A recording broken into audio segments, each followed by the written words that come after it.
नमस्ते, मैं हूं किशोर अजवाणी। घड़ी इशारा कर रही है 9 बजे रात का वक्त। 100 बात की एक बात का ब्रेकिंग न्यूज आ रही है दिल्ली से, जहां केंद्रीय कैबिनेट की बैठक खत्म हो गई है। संसद के विशेष सत्र के बीच करीब 1.5 घंटे तक कैबिनेट की मीटिंग चली। इससे पहले संसद के विशेष सत्र के पहले दिन महिला आरक्षण बिल पर गहमागहमी रही। हालांकि अभी तक यह साफ नहीं हो सका कि कैबिनेट मीटिंग में इस पर कोई चर्चा हुई या नहीं। दावा यह किया जा रहा था कि कैबिनेट की इस बैठक में कोई बड़ा फैसला लिया जा सकता है। विक्रांत यादव से हम बात करेंगे। इस बीच संसद के विशेष सत्र से पहले प्रधानमंत्री नरेंद्र मोदी ने विपक्ष के सभी सांसदों से ज्यादा समय देने की अपील की। प्रधानमंत्री ने मीडिया से बातचीत में संसद के विशेष सत्र को छोटा लेकिन समय के हिसाब से बहुत बड़ा बताया। और प्रधानमंत्री ने बिना नाम लिए विपक्ष के सांसदों पर निशाना भी साधा। रोने धोने के लिए बहुत समय होता है, करते रहिए। संसद का ये विशेष सत्र 22 सितंबर तक चलेगा। और संसद के विशेष सत्र के मौके पर लोकसभा में अपने संबोधन में प्रधानमंत्री नरेंद्र मोदी ने भारत के पहले प्रधानमंत्री पंडित जवाहरलाल नेहरू का जिक्र किया। उन्होंने बताया कि पंडित नेहरू को उनकी कई बातों के लिए याद किया जाएगा। और इस दौरान उन्होंने आजादी की रात में दिए गए पंडित नेहरू के ऐतिहासिक भाषण को भी याद किया। पंडित नेहरू का at the stroke of midnight की गूंज हम सबको प्रेरित करती है। संसद की पुरानी इमारत में प्रधानमंत्री मोदी का यह आखिरी भाषण था। और संसद की पुरानी इमारत से विदाई लेते वक्त प्रधानमंत्री नरेंद्र मोदी भावुक हो गए। संसद की पुरानी इमारत की आखिरी स्पीच में प्रधानमंत्री ने विदाई को सबसे भावुक पल बताया। और संसद की पुरानी इमारत से कई यादों के जुड़े होने का भी जिक्र किया। ये सदन से विदाई लेना एक बहुत ही भावुक पल है। इस दौरान प्रधानमंत्री ने पुराने संसद भवन के 75 साल के इतिहास के बारे में भी बताया।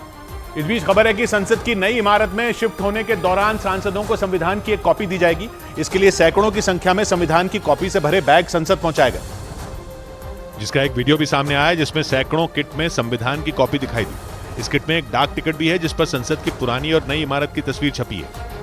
उधर संसद के विशेष सत्र के दौरान एनसीपी सांसद सुप्रिया सुले ने प्रधानमंत्री नरेंद्र मोदी के संबोधन की तारीफ की। संसद के विशेष सत्र के पहले दिन लोकसभा में प्रधानमंत्री ने संसद के 75 सालों के इतिहास को याद किया। और एनसीपी सांसद सुप्रिया सुले ने उनके इसी संबोधन की प्रशंसा की। And I appreciate the Honorable Prime Minister's speech today where he appreciated that governance is continuity. यही नहीं, सुप्रिया सुले ने भ्रष्टाचार के खिलाफ किसी भी जांच में केंद्र सरकार का साथ देने का भी जिक्र किया। इधर संसद के विशेष सत्र पर आरजेडी के सांसद मनोज झा ने केंद्र सरकार पर हमला बोला। मनोज झा ने इसे सामान्य सत्र बताया और इस मुद्दे पर प्रधानमंत्री की मंशा पर ही सवाल उठा दिया। ये विशेष सत्र है ही नहीं, किसी ज्योतिषी ने कह दिया होगा और प्रधानमंत्री जी इस सब पर बहुत यकीन करते हैं। मनोज झा के मुताबिक विशेष सत्र में शामिल किए गए सभी बिल संसद के शीतकालीन सत्र में भी पेश किए जा सकते थे। उधर टीडीपी अध्यक्ष और आंध्र प्रदेश के पूर्व मुख्यमंत्री एन चंद्रबाबू नायडू की गिरफ्तारी के खिलाफ पार्टी के सांसदों ने संसद परिसर में प्रदर्शन किया। चंद्रबाबू नायडू भ्रष्टाचार के एक मामले में 14 दिनों के लिए न्यायिक हिरासत में है। और उनकी गिरफ्तारी के विरोध में टीडीपी के सांसद संसद परिसर में मौजूद गांधी मूर्ति के सामने इकट्ठा हुए। उन्होंने चंद्रबाबू नायडू को जल्द रिहा करने की मांग की। इधर गुजरात में इतनी बारिश हुई कि वहां के कई इलाकों में बाढ़ जैसे हालात बन गए। वहां के दाहोद से रोंगटे खड़े कर देने वाला एक वीडियो सामने आया जिसमें लोगों से भरी एक कार उफान मारती एक नदी में गिर गई नजर आई। वो कार उस नदी पर बने एक पुल को पार कर रही थी, मगर बारिश की वजह से नदी का पानी इतना ज्यादा बढ़ गया कि पुल तक जा पहुंचा। और सामने आए वीडियो में सैलाब उस भारी भरकम सफेद कार को अपनी उंगलियों पर नचाता दिखा। पकड़ा ले। जोरदार लहरों ने कार को ऐसा पटका कि किनारे पर दिख रही वो गाड़ी चंद सेकंड में सैलाब के बीचों बीच पहुंच गई। गाड़ी को पानी में फंसा देख आसपास लोग जुट गए। दमकल विभाग की टीम को बुलाया गया और कार में सवार लोगों को बचा लिया गया। और भारी बारिश की वजह से गुजरात में बने सरदार सरोवर बांध से पानी छोड़ना पड़ा, जिसके बाद भरूच में नर्मदा नदी हिलोरे मारने लगी और नदी के ऊपर बने एक रेलवे ब्रिज तक उसका पानी आ गया। इस कारण ब्रिज से गुजरने वाली ट्रेनें रद्द करनी पड़ी। कई इलाकों में लोगों के घरों में भी नदी का पानी घुस गया, क्योंकि सामने आई तस्वीरों में नर्मदा नदी उफान मारती नजर आई और सामान्य लेवल से काफी ऊपर पहुंच गई। नदी के लिए इतना पानी अपने अंदर समा पाना मुश्किल हो गया और बेहिसाब पानी तटों को तोड़ते हुए पहले सड़कों और फिर रिहायशी इलाकों में जा पहुंचा। नतीजा ये हुआ कि बिल्डिंगों के ग्राउंड फ्लोर पानी में डूबे दिखे। पानी से बचने के लिए लोगों को अपने घरों की टीन की छत पर पनाह लेनी पड़ी। इससे पहले कि पानी छत पर जा धमके, बचाव कर्मी नाव लेकर लोगों को उनके घरों से निकालने पहुंच गए। और ऐसा ही हाल गुजरात के वडोदरा में भी देखने को मिला। वहां भी मूसलाधार बारिश ने नदियों में उफान ला दिया, जिसकी वजह से एक इलाके में 12 लोग फंस गए। उन्हें बचाने के लिए सेना को मोर्चा संभालना पड़ा और उसकी जांबाजी ने बच्चों समेत उन 12 लोगों को बचा लिया। नदी में पानी बढ़ने की वजह से उन लोगों को वहां पास में बने एक मंदिर की छत पर पनाह लेनी पड़ी। पहले कोस्ट गार्ड हेलीकॉप्टर के जरिए उनका रेस्क्यू करने की कोशिश में था, मगर खराब मौसम की वजह से बचाव अभियान नहीं चलाया जा सका। बाद में सेना ने नाव के जरिए नदी में फंसे उन 12 लोगों को बाहर निकाला। उधर गुजरात के आणंद में बाढ़ में फंसे कई लोगों का रेस्क्यू किया गया। भारी बारिश के बाद वहां महिसागर नदी का पानी कई इलाकों में घुस गया, जिससे हाहाकार मच गया। और जैसे ही प्रशासन को इसकी खबर मिली, कई इलाकों में बचाव अभियान शुरू कर दिया गया। आणंद के एक इलाके से सामने आई तस्वीर में दमकल कर्मी बाढ़ में फंसे लोगों की जान बचाते दिखाई दिए। और इसी तरह मध्य प्रदेश के उज्जैन में लगातार बारिश की वजह से बाढ़ जैसे हालात बन गए। वहां लगातार बारिश की वजह से आसपास की कई नदियां उफान पर आ गई और उसके पानी ने वहां के रिहायशी इलाकों में धावा बोल दिया, जिसकी वजह से वहां हालात बद से बदतर हो गए और लोग अपना घर छोड़ने को मजबूर हो गए, क्योंकि वहां से जो तस्वीरें आई उनमें पूरा शहर पानी में डूबा नजर आया, जिसे देखकर ऐसा लगा जैसे वो शहर पानी पर बसा हो।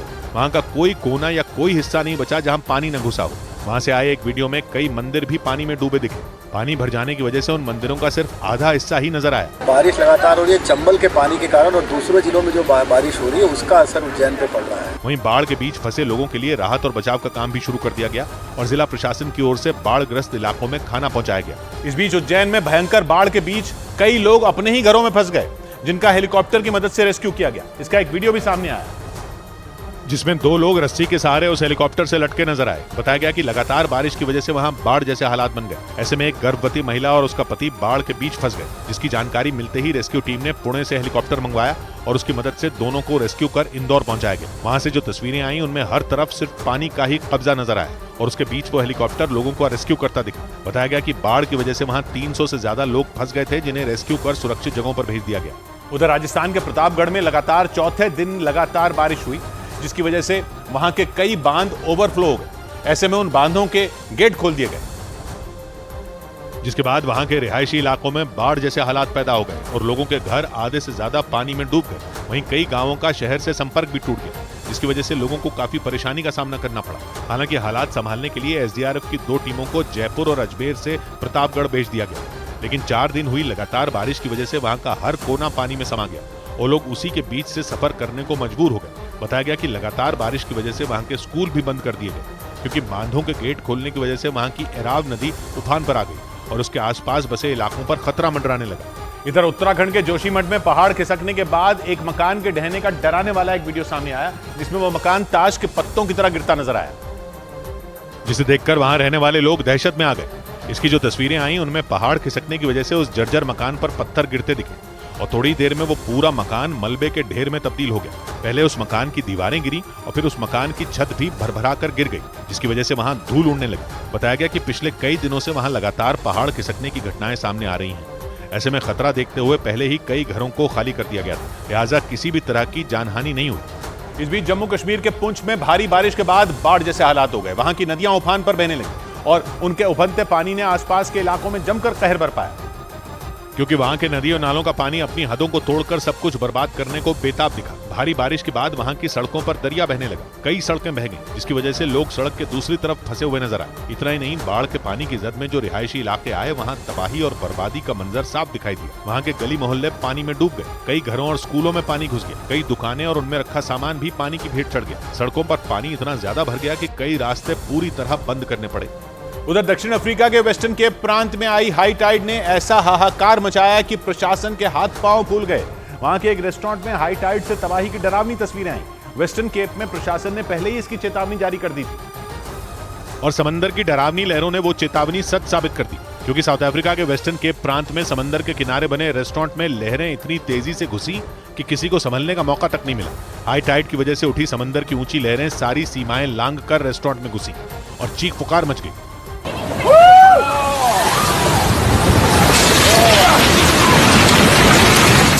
वहां मौजूद लोगों को तो समझ ही नहीं आया कि अचानक सैलाब कहां से आया। 2 लोग तो तस्वीरें खींचते समय ही लहरों की चपेट में आ गए, क्योंकि उन्हें पीछे से आ रहे खतरे की भनक तक नहीं लगी। ये तस्वीरें साउथ अफ्रीका के चौथे सबसे बड़े प्रांत वेस्टर्न केप के जॉर्ज शहर की हैं, जहां हाई टाइड की चपेट में आने से 7 लोग घायल हो गए। और साउथ अफ्रीका की राजधानी केप टाउन से भी हाई टाइड की खतरनाक तस्वीरें आई, जिनकी सोशल मीडिया पर सुनामी से तुलना होने लगी। केप टाउन शहर भी वेस्टर्न केप प्रांत का हिस्सा है, जहां हाई टाइड ने लोगों को डरा दिया। वहां उठी ऊंची ऊंची लहरों को देखकर लगा कि सुनामी आ गई, क्योंकि केप टाउन में समंदर ने विकराल रूप ले लिया। पानी इतना ऊंचा उठा कि लगा सब बहा ले जाएगा, और हुआ भी वही। समंदर का पानी शहर में घुस गया। रास्ते में जो चीजें आई वो या तो टूट गईं या फिर पानी में बह गईं। घरों का निचला हिस्सा भी डूब गया और सड़कों पर खड़ी गाड़ियां तैरने लगी। हर तरफ पानी ही पानी नजर आने लगा। एक शख्स की मौत की भी खबर आई। यही वजह रही कि इन खतरनाक तस्वीरों ने लोगों को सुनामी की याद दिला दी। क्योंकि सुनामी में भी कुछ इसी तरह ऊंची ऊंची लहरें उठती हैं। वैसे दक्षिण अफ्रीका के वेस्टर्न केप प्रांत के लोगों को मौसम विभाग ने पहले ही हाई टाइड की चेतावनी दे दी थी, लेकिन समंदर ने अंदाजे से ज्यादा खतरनाक रूप ले लिया और हाई टाइड की वजह से उठी ऊंची लहरों ने लोगों को हिलाकर रख दिया, क्योंकि साउथ अफ्रीका के वेस्टर्न केप प्रांत के 2 शहरों केप टाउन और जॉर्ज में हाई टाइड की वजह से एक शख्स की मौत हुई और 12 से ज्यादा लोग घायल हो गए। समंदर के किनारे रहने वाले लोगों को अक्सर हाई टाइड की चेतावनी दी जाती है, क्योंकि चंद्रमा और सूर्य की गुरुत्वाकर्षण शक्ति समंदर की लहरों पर असर डालती है, खासकर चंद्रमा की, क्योंकि सूर्य की तुलना में चंद्रमा पृथ्वी के ज्यादा पास है। अपनी धुरी पर घूमते हुए जब भी चंद्रमा पृथ्वी के पास आता है तो दोनों के बीच गुरुत्वाकर्षण की वजह से खिंचाव पैदा होता है, जिसकी वजह से समुद्र का पानी ऊपर उठने लगता है और इसे ही हाई टाइड कहते हैं। उधर लिबिया में आए डैनियल तूफान से हुई तबाही के बीच राहत बचाव के लिए पहुंची ग्रीस की एक टीम हादसे का शिकार हो गई। सऊदी अरब की न्यूज चैनल अल अरबिया के मुताबिक उन बचाव कर्मियों की गाड़ी और एक कार के बीच जोरदार टक्कर हो गई, जिसमें 7 लोगों की जान चली गई। और यह हादसा लिबिया में तूफान की सबसे ज्यादा मार झेलने वाले दरना शहर के करीब हुआ। अल अरबिया के मुताबिक ग्रीस का वो राहत बचाव दल दरना शहर की ओर ही बढ़ रहा था ताकि वहां तूफान पीड़ितों की मदद की जा सके, लेकिन रास्ते में उनकी गाड़ी और एक कार के बीच भीषण टक्कर हो गई और इस हादसे में उस कार में सवार 3 लोगों की मौत हो गई और 2 लोग बुरी तरह घायल हो गए, जबकि ग्रीस की राहत बचाव टीम के 4 सदस्यों को अपनी जान गंवानी पड़ी और 15 लोग घायल हो गए, जिन्हें बाद में अस्पताल में भर्ती कराया गया। लिबिया में आए तूफान की वजह से हुई तबाही से निपटने में ग्रीस समेत उसके कई पड़ोसी देश मदद कर रहे हैं। इधर पाकिस्तान में सुरक्षा बल ने आतंकी संगठन टीटीपी यानी तहरीके तालिबान पाकिस्तान के एक कमांडर को मार गिराने का दावा किया। पाकिस्तान की मीडिया के मुताबिक पाकिस्तान की सेना ने स्वात घाटी में इस ऑपरेशन को अंजाम दिया और नाइक मोहम्मद उर्फ उमर नाम के एक आतंकी को मार गिराया। पाकिस्तान के मीडिया के मुताबिक आतंकी नाइक मोहम्मद टीटीपी के पूर्व प्रमुख मुल्ला फजलुल्लाह का करीबी था और स्वात घाटी में लोगों को तालिबानी सजा देने के लिए कुख्यात था। पाकिस्तान की मीडिया के मुताबिक नाइक मोहम्मद स्वात में सुरक्षा बल के खिलाफ हुए कई हमलों में भी शामिल था। कुछ साल पहले स्वात घाटी में पाकिस्तानी सेना के ऑपरेशन के बाद वो अपने परिवार के साथ अफगानिस्तान भाग गया था, लेकिन पाकिस्तान की मीडिया के मुताबिक इसी साल जनवरी में वो स्वात आया और पुलिस अफसरों को निशाना बनाना शुरू कर दिया और इसी साल जून महीने में उसने अपने साथियों के साथ 2 पुलिसकर्मियों पर हमला किया था। आतंकी नाइक मोहम्मद पर टीटीपी के लिए जबरन वसूली करने के भी आरोप थे। उधर खबर है कि पाकिस्तान के पूर्व प्रधानमंत्री नवाज शरीफ के पाकिस्तान पहुंचते ही उन्हें गिरफ्तार करने की तैयारी शुरू हो गई। पाकिस्तान की मीडिया के मुताबिक नवाज शरीफ के पुराने मामलों से जुड़ी फाइलें खोली जा रही हैं ताकि जैसे ही नवाज शरीफ पाकिस्तान पहुंचे उन्हें गिरफ्तार कर जेल में डाल दिया जाए। पाकिस्तान के पूर्व प्रधानमंत्री नवाज शरीफ पिछले 4 साल से लंदन में रह रहे हैं, मगर अब उनके पाकिस्तान लौटने के बाद दोबारा चुनाव लड़ने के कयास लगाए गए, लेकिन पाकिस्तान की मीडिया के मुताबिक उन्हें लौटते ही गिरफ्तार किया जा सकता है, क्योंकि पाकिस्तान में भ्रष्टाचार के खिलाफ जांच करने वाली एजेंसी NAB ने उनकी पुरानी फाइलें खोल दी। नवाज शरीफ 21 अक्टूबर को लंदन से पाकिस्तान लौटेंगे, लेकिन उन पर अभी से गिरफ्तारी की तलवार लटकने लगी। इस बीच पाकिस्तान के पूर्व मंत्री और इमरान खान के करीबी शेख रशीद को भ्रष्टाचार के एक मामले में गिरफ्तार कर लिया गया। रशीद के साथ उनके 2 सहयोगियों की भी गिरफ्तारी रावलपिंडी से हुई, जिस पर इमरान खान की पार्टी तहरीके इंसाफ भड़क गई और उसने विरोध जताया। शेख रशीद ने मंत्री रहने के दौरान भारत को परमाणु हमले की धमकी दी थी और इसी दौरान पाकिस्तान में नए मुख्य न्यायाधीश का पद संभालते ही काजी फैज ईशा की तहरीके नामूस नाम के आतंकी संगठन ने जान से मारने की धमकी दे दी। मतलब टीटीपी यानी तहरीके तालिबान पाकिस्तान के बाद इस आतंकी संगठन ने भी वहां आतंक मचाने का ऐलान कर दिया। धमकी देने के लिए आतंकी संगठन तहरीके नामूस ने पाकिस्तान के चीफ जस्टिस के आवास के बाहर एक संदिग्ध बैग रखा, जिससे 3 बम, पिस्तौल और कुछ गोलियां बरामद हुई। इसके अलावा उस बैग से एक नक्शा भी मिला जिसमें चीफ जस्टिस काजी फैज ईशा और कई दूसरे अहम पदों पर बैठे अधिकारियों के घरों की लोकेशन थी। पाकिस्तान की मीडिया का दावा है कि उस बैग में एक चिट्ठी भी मिली जिसमें आतंकी संगठन तहरीके नामूस ने जस्टिस फैज ईशा समेत कई बड़े अधिकारियों को मारने की धमकी दे दी। दावा ये भी किया गया कि इस बैग को जस्टिस फैज ईशा के मुख्य न्यायाधीश बनने के बाद उनके आवास के बाहर रखा गया, क्योंकि 25 अक्टूबर 2024 तक जस्टिस ईशा पाकिस्तान के मुख्य न्यायाधीश रहेंगे और इस दौरान उन्हें कई कड़े फैसले लेने पड़ सकते हैं। वहां की मीडिया का दावा है कि ये धमकी उन्हें साजिश के तहत दिलवाई गई ताकि वो सोच समझकर सेना और सरकार के खिलाफ आदेश जारी करें। इधर भारत की स्पेस एजेंसी इसरो ने जानकारी दी कि आदित्य L1 ने साइंटिफिक डेटा इकट्ठा करना शुरू कर दिया। सूरज के अध्ययन के लिए 2 सितंबर को इस अंतरिक्ष यान को लॉन्च किया गया था, जो मौजूदा वक्त में पृथ्वी से करीब 50,000 किलोमीटर की दूरी पर है। इसरो के मुताबिक वहां से आदित्य L1 ने साइंटिफिक डेटा इकट्ठा करना शुरू कर दिया, जिसके जरिए पृथ्वी के चारों तरफ मौजूद कणों का पता लगाया जा सकेगा। उधर अमेरिका के साउथ कैरोलिना से उड़ान के दौरान अमेरिकी नौसेना का एक खतरनाक F-35 फाइटर जेट गायब होने से हड़कंप मच गया। अमेरिका की सेना ने उस फाइटर जेट को ढूंढने के लिए जनता से मदद की अपील की, क्योंकि अमेरिका के मीडिया के मुताबिक उस F-35 फाइटर जेट के लापता होने से पहले ही उसका पायलट पैराशूट की मदद से कूद गया, जो बाद में घायल हालत में मिला। लेकिन पायलट के निकलने के बाद उस लड़ाकू विमान का पता नहीं चल सका। अमेरिका के मीडिया के मुताबिक दुनिया के सबसे ताकतवर विमानों में एक उस F-35 फाइटर जेट को आखिरी बार अटलांटिक महासागर के करीब अमेरिका में साउथ कैरोलिना के आसमान में डिटेक्ट किया गया था। आशंका जताई गई कि उस विमान में किसी तकनीकी खराबी के बाद उसके पायलट ने कूदकर अपनी जान बचाई, लेकिन इसके कई घंटे बाद भी ये पता नहीं चल सका कि वो विमान कहां क्रैश हुआ। ऐसे में F-35 फाइटर जेट के लापता होने से उसकी क्षमताओं पर सवाल उठने लगे। वहां की एक नेता ने सवाल खड़े किए कि आखिर इतना आधुनिक विमान अचानक ऐसे कैसे गायब हो सकता है? क्या उसमें कोई ट्रैकिंग डिवाइस नहीं लगा है जिसके जरिए उसे ढूंढा जा सके? इस बीच पश्चिमी मीडिया के मुताबिक चीन ने ताइवान को धमकाने के लिए उसकी सरहद में अब तक की सबसे बड़ी घुसपैठ कर दी। दावा किया गया कि चीन की सेना ने ताइवान के बॉर्डर के करीब अपने 100 से ज्यादा लड़ाकू विमान भेज दिए, जिससे दोनों देशों के बीच तनाव चरम पर पहुंच गया। क्योंकि पश्चिमी मीडिया के मुताबिक ये पहली बार है जब चीन ने एक दिन में इतने बड़े पैमाने पर फाइटर जेट भेजकर ताइवान को डराने की कोशिश की। ताइवान के रक्षा मंत्रालय ने आरोप लगाया कि चीन के भेजे गए 103 लड़ाकू विमानों में 40 ने ताइवान की सीमा में घुसपैठ की। इतना ही नहीं, दावा तो यह भी किया गया कि हवाई घुसपैठ के बाद चीन के 9 युद्धपोत भी ताइवान की सरहद तक पहुंच गए। हालांकि ताइवान की सेना के किसी भी एक्शन से पहले ही चीन की सेना उसके इलाके से निकल गई। लेकिन ताइवान के रक्षा मंत्रालय ने चीन की इस हरकत पर कड़ी आपत्ति जताई और उसे अपनी सरहद से दूर रहने की चेतावनी दे डाली। उधर दक्षिण अमेरिकी देश ब्राजील में हुआ एक विमान हादसा पूरी दुनिया में सुर्खियों में आ गया। न्यूज एजेंसी रॉयटर्स के मुताबिक वहां खराब मौसम की वजह से उस हादसे में 14 लोगों की मौत हो गई। और हादसे के बाद की जो तस्वीरें सामने आई उनमें झाड़ियों के बीच जमीन पर पड़े उस छोटे आकार वाले विमान के कई टुकड़े नजर आए, जबकि उसके आगे का हिस्सा तो पूरी तरह बर्बाद दिखा। रॉयटर्स के मुताबिक उस विमान ने ब्राजील के मनाउस शहर से बार्सिलोस के लिए उड़ान भरी थी, लेकिन भारी बारिश के बीच लैंडिंग के दौरान वो रनवे पर फिसल गया और रनवे के करीब ही हादसे का शिकार हो गया। रॉयटर्स के मुताबिक इस घटना में उस विमान के 2 क्रू मेंबर समेत उसमें सवार सभी 14 लोगों की मौत हो गई। जानकारी के मुताबिक विमान में सवार यात्री पर्यटक थे जो बार्सिलोस में घूमने के लिए जा रहे थे। इधर जम्मू कश्मीर के अनंतनाग में दुर्गम पहाड़ियों में छिपे आतंकियों की तलाश में सुरक्षा बल के जवानों ने सर्च ऑपरेशन तेज कर दिया। 13 सितंबर को आतंकियों के साथ सुरक्षा बल की मुठभेड़ शुरू हुई थी और 6 दिन गुजरने के बाद भी जंगलों में छिपे आतंकियों के साथ मुठभेड़ जारी है।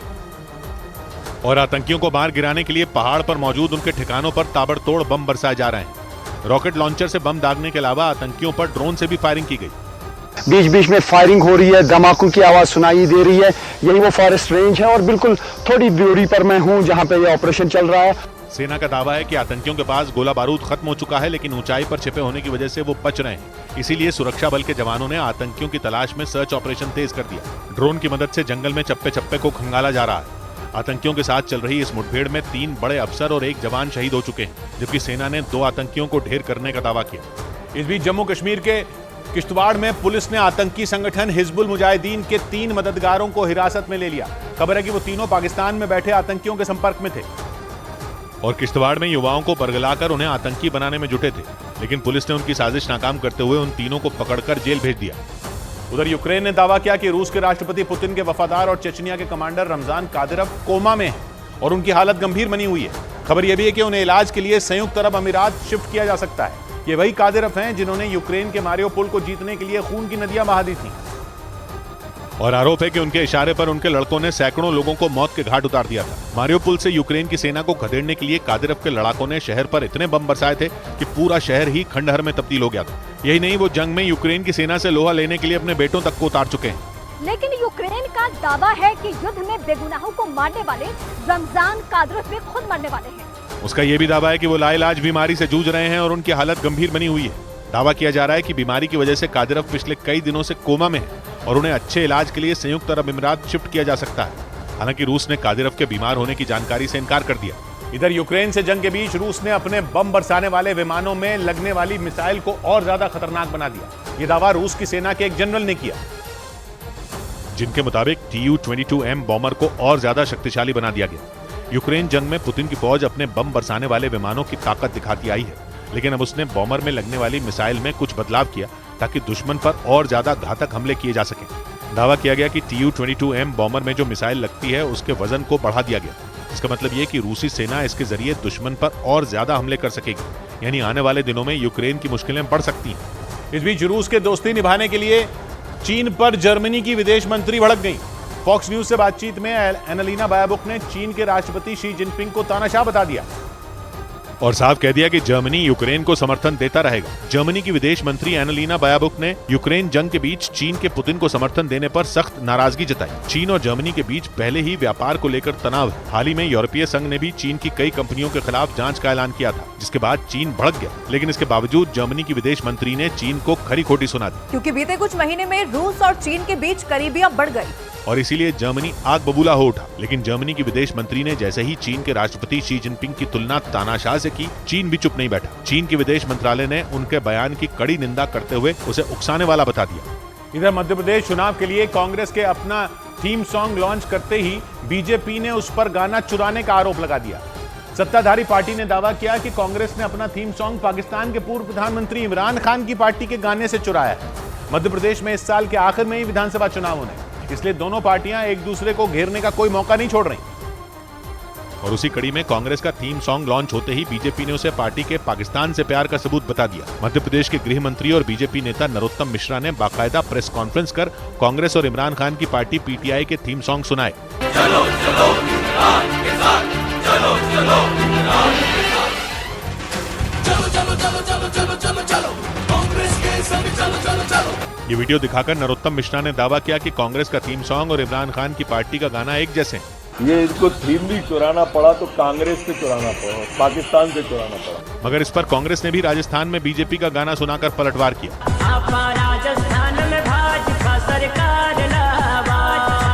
बीजेपी के इस गाने के जरिए कमलनाथ के मीडिया एडवाइजर पीयूष बबेले ने बीजेपी को उसी की भाषा में जवाब दिया। इस बीच आम आदमी पार्टी ने राजस्थान, मध्य प्रदेश और छत्तीसगढ़ में होने वाले विधानसभा चुनाव अकेले लड़ने के संकेत दिए। ये संकेत मध्य प्रदेश में केजरीवाल की रैली के बाद दिए गए।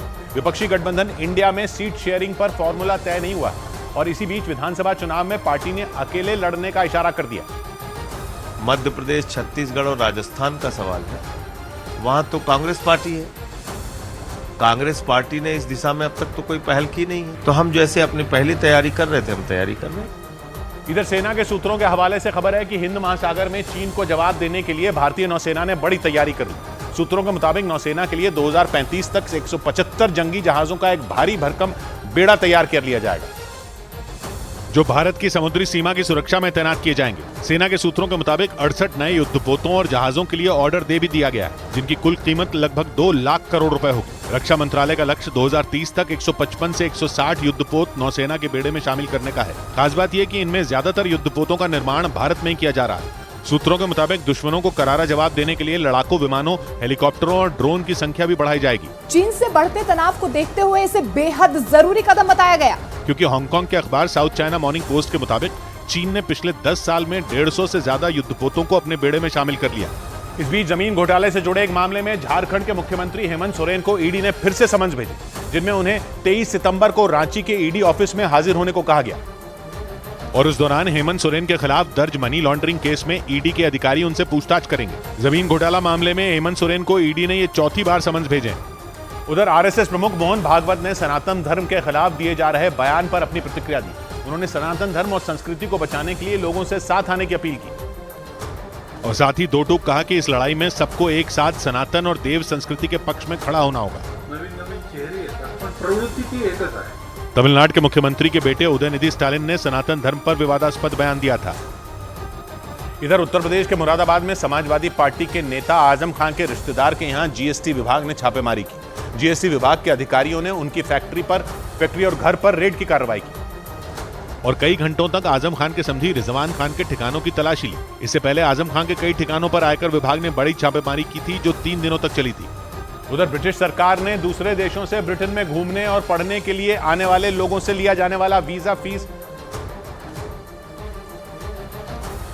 बढ़ा दी, जिसका मतलब यह कि अब ब्रिटेन में घूमने और पढ़ाई के लिए रहने पर ज्यादा पैसे चुकाने होंगे, क्योंकि ब्रिटिश सरकार ने तय किया है कि 6 महीने से कम समय के लिए ब्रिटेन आने वाले लोगों के वीजा के लिए 15 पाउंड यानी भारतीय रुपयों में करीब 1550 रुपए ज्यादा वसूले जाएंगे, जबकि ब्रिटेन में रहकर पढ़ाई करने वाले छात्रों से 127 पाउंड यानी भारतीय रुपयों में करीब 13,000 रुपए ज्यादा वसूले जाएंगे। अब तक ब्रिटेन घूमने आने वाले लोगों से 112 पाउंड यानी भारतीय रुपयों में करीब 11,500 रुपए लिए जाते थे, जबकि छात्रों से अब तक 363 पाउंड यानी भारतीय रुपयों में करीब 37,500 रुपए लिए जाते थे। ब्रिटेन की सरकार का यह नया फैसला अगले महीने 4 अक्टूबर से लागू हो जाएगा, जिसका सीधा मतलब यह है कि भारत से ब्रिटेन घूमने या पढ़ाई के लिए जाने पर अब पहले से ज्यादा जेब ढीली करनी पड़ेगी। इस बीच अफ्रीकी देश नाइजर में फ्रांस की सेना को देश से बाहर करने की मांग पर प्रदर्शन तेज हो गया। वहां की राजधानी नियामे में फ्रांस के एक मिलिट्री बेस के बाहर प्रदर्शनकारियों ने काफी देर तक हंगामा किया और कसम खाई कि जब तक फ्रांस की सेना उनका देश नहीं छोड़ देगी तब तक उनका प्रदर्शन जारी रहेगा। राजधानी नियामे में हजारों प्रदर्शनकारी फ्रांस की सेना के उस मिलिट्री बेस के बाहर प्रदर्शन करते दिखे। फ्रांस की सेना के खिलाफ वहां कुछ दिनों से लगातार प्रदर्शन हो रहा, लेकिन फ्रांस के राष्ट्रपति इमैनुअल मैक्रों के उस बयान के बाद प्रदर्शन और ज्यादा तेज हो गया, जिसमें उन्होंने आरोप लगाया कि उनके राजदूत को बंधक बना लिया गया। अफ्रीकी देश नाइजर में जुलाई में तख्ता पलट हुआ था, जिसके बाद वहां की सेना ने फ्रांस के राजदूत को नाइजर छोड़ने का अल्टीमेटम दिया था, लेकिन फ्रांस की सरकार ने ऐसा करने से इनकार कर दिया था। यही वजह रही कि अब नाइजर में फ्रांस के राजदूत और सेना के देश छोड़ने की मांग को लेकर प्रदर्शन तेज हो गए। उधर न्यूज एजेंसी रॉयटर्स के मुताबिक चीन के राजनयिक 4 दिन के रूस दौरे पर पहुंच गए, जहां वो रूस के रक्षा मंत्री और विदेश मंत्री से मुलाकात करेंगे और रूस के साथ होने वाली 18वीं सुरक्षा परिषद की बैठक में हिस्सा लेंगे। चीन के राजनयिक का यह दौरा अक्टूबर में होने वाले पुतिन के चीन दौरे से ठीक पहले रखा गया। रॉयटर्स के मुताबिक अक्टूबर के पहले हफ्ते में रूस के राष्ट्रपति पुतिन चीन का दौरा करेंगे। इस साल मार्च महीने में अपनी रूस यात्रा के दौरान शी जिनपिंग ने उन्हें चीन आने का न्योता दिया था। हाल ही में उत्तर कोरिया के शासक किम जोंग उन के साथ हुई मुलाकात के बाद पुतिन की ये दूसरी बड़ी मुलाकात होगी, जिसकी वजह से अमेरिका समेत नेटो के सदस्य देश चौकन्ना हो गए, क्योंकि उन्हें इस बात का डर है कि चीन और उत्तर कोरिया हथियारों के जरिए रूस की मदद कर सकते हैं। हालांकि इससे पहले भी चीन पर रूस की मदद करने के आरोप लगते रहे हैं। इधर भारत के चंद्रयान 3 की कामयाबी का जिक्र करते हुए तालिबान के एक जनरल ने पाकिस्तान का मजाक उड़ाया। एक टीवी शो के दौरान जनरल मुबीन ने पाकिस्तान पर जोरदार तंज कसा, जबकि भारत की तारीफ की। जनरल मुबीन ने पाकिस्तान की चुटकी लेते हुए कह दिया कि भारत चांद पर पहुंच चुका है, अगर उसने चांद पर तिरपाल डाल लिया तो ईद कैसे मनाओगे। अफगानिस्तान में तालिबान सरकार बनने के बाद पाकिस्तान से उसके रिश्ते और ज्यादा खराब हो गए। दोनों देशों की सेनाओं के बीच कुछ दिनों पहले तुर्कम बॉर्डर पर गोलीबारी हुई थी, जिसके बाद बॉर्डर को बंद कर दिया गया था। हालांकि बाद में उसे खोल दिया गया। पाकिस्तान और अफगानिस्तान के बीच तुर्कम एक प्रमुख व्यापारिक सीमा है, जहाँ से पाकिस्तान मध्य एशिया के देशों तक व्यापार करता है। लेकिन पाकिस्तान पर तालिबान काफी भड़के हुए हैं, इसीलिए तालिबान के जनरल मुबीन ने भारत के चंद्रयान 3 को लेकर पाकिस्तान पर जमकर तंज कसा। इस बीच पहली बार मिस यूनिवर्स पाकिस्तान बनी एरिका रॉबिन पर पाकिस्तान के कुछ कट्टरपंथी भड़क गए। मीडिया रिपोर्ट के मुताबिक पाकिस्तान के कुछ सांसदों और धार्मिक नेताओं ने इसे शर्मनाक हरकत बता दिया और सरकार से इस इवेंट का आयोजन करने वालों पर एक्शन लेने की मांग कर दी। मीडिया रिपोर्ट के मुताबिक मिस यूनिवर्स पाकिस्तान प्रतियोगिता का आयोजन मालदीव में दुबई की एक कंपनी ने कराया था, जिसमें पाकिस्तान की 5 लड़कियों ने हिस्सा लिया था। 4 दिन पहले कराची की रहने वाली एरिका रॉबिन को मिस यूनिवर्स पाकिस्तान का ताज पहनाया गया। इसके बाद वो नवंबर महीने में होने वाली मिस यूनिवर्स प्रतियोगिता में पाकिस्तान की तरफ से शामिल होंगी। इससे पहले पाकिस्तान की तरफ से किसी भी लड़की ने मिस यूनिवर्स प्रतियोगिता में हिस्सा नहीं लिया है। लेकिन एरिका की ये कामयाबी पाकिस्तान के कट्टरपंथियों को हजम नहीं हुई। सवाल उठाए गए कि क्या पाकिस्तान सरकार ने ऐसी प्रतियोगिता के आयोजन की इजाजत दी थी, और अगर नहीं तो फिर पाकिस्तान के नाम का इस्तेमाल कैसे किया गया। उधर तालिबान ने IAM यानी इंटरनेशनल असिस्टेंस मिशन नाम के NGO से जुड़े 18 लोगों को धर्म परिवर्तन के आरोप में गिरफ्तार कर लिया। ये NGO 1966 से अफगानिस्तान में शिक्षा और स्वास्थ्य के क्षेत्र में काम कर रहा है, जिससे जुड़े 18 कर्मचारियों को तालिबान ने लोगों का धर्म बदलवाने के आरोप में गिरफ्तार कर लिया। तालिबान की तरफ से यह बताया गया कि IAM यानी इंटरनेशनल असिस्टेंस मिशन नाम के इस NGO पर काफी वक्त से नजर रखी जा रही थी। इसी दौरान उन्हें कई दस्तावेज और ऑडियो मिले, जिससे पता चला कि इससे जुड़े लोग वहां रह रहे लोगों का धर्म परिवर्तन कराने में जुटे थे। आरोप है कि ये NGO ईसाई धर्म से जोड़ने के लिए लोगों को कई तरह के लालच दे रहा था। तालिबान ने यह भी जानकारी दी कि गिरफ्तार किए गए लोगों में एक अमेरिकी महिला भी शामिल है। सबसे पहले 3 सितंबर को अमेरिकी महिला और अफगानिस्तान के 2 लोगों को गिरफ्तार किया गया था। इसके बाद 13 सितंबर को NGO से जुड़े 15 और कर्मचारियों को गिरफ्तार कर लिया गया। और पाकिस्तान के अखबार डॉन के मुताबिक बाइबल का अपमान करने के आरोप में रावलपिंडी से एक शख्स को गिरफ्तार किया गया। सोशल मीडिया पर वीडियो वायरल होने के बाद पुलिस ने आरोपी की पहचान कर उसे पकड़ लिया, क्योंकि उसका जो वीडियो सोशल मीडिया के अलग अलग प्लेटफॉर्म पर वायरल हो रहा था उसमें वो बाइबल का अपमान करता दिखा। पुलिस के मुताबिक वीडियो के आधार पर आरोपी के खिलाफ धार्मिक भावनाओं को आहत करने और जानबूझकर दूसरे धर्म का अपमान करने से जुड़ी धाराएं लगाई गई। पुलिस ने दावा किया कि मामले की जांच करके आरोपी को सख्त सजा दी जाएगी। हालांकि अल्पसंख्यक समुदाय को सुरक्षा देने के मामले में पाकिस्तान फिसड्डी साबित हुआ है, क्योंकि पाकिस्तान मानवाधिकार आयोग की एक रिपोर्ट के मुताबिक वहां अल्पसंख्यक हिंदू समुदाय के करीब 44 लाख लोग और करीब 26 लाख ईसाई समुदाय के लोग रहते हैं, लेकिन उनके खिलाफ लगातार हिंसा की घटनाओं को अंजाम दिया जा रहा है। अगस्त महीने में तो एक साथ 21 चर्च में तोड़फोड़ के बाद आग लगा दी गई थी और हजारों लोगों के साथ मारपीट की गई थी। इस बीच अमेरिका के सियाटल में भारतीय छात्रा की मौत पर पुलिसकर्मी के मजाक उड़ाने पर पहली बार वहां के मेयर ने माफी मांगी। अमेरिका की मीडिया के मुताबिक एक मीटिंग के दौरान सियाटल के मेयर ने घटना पर दुख जताते हुए सभी से माफी मांगी।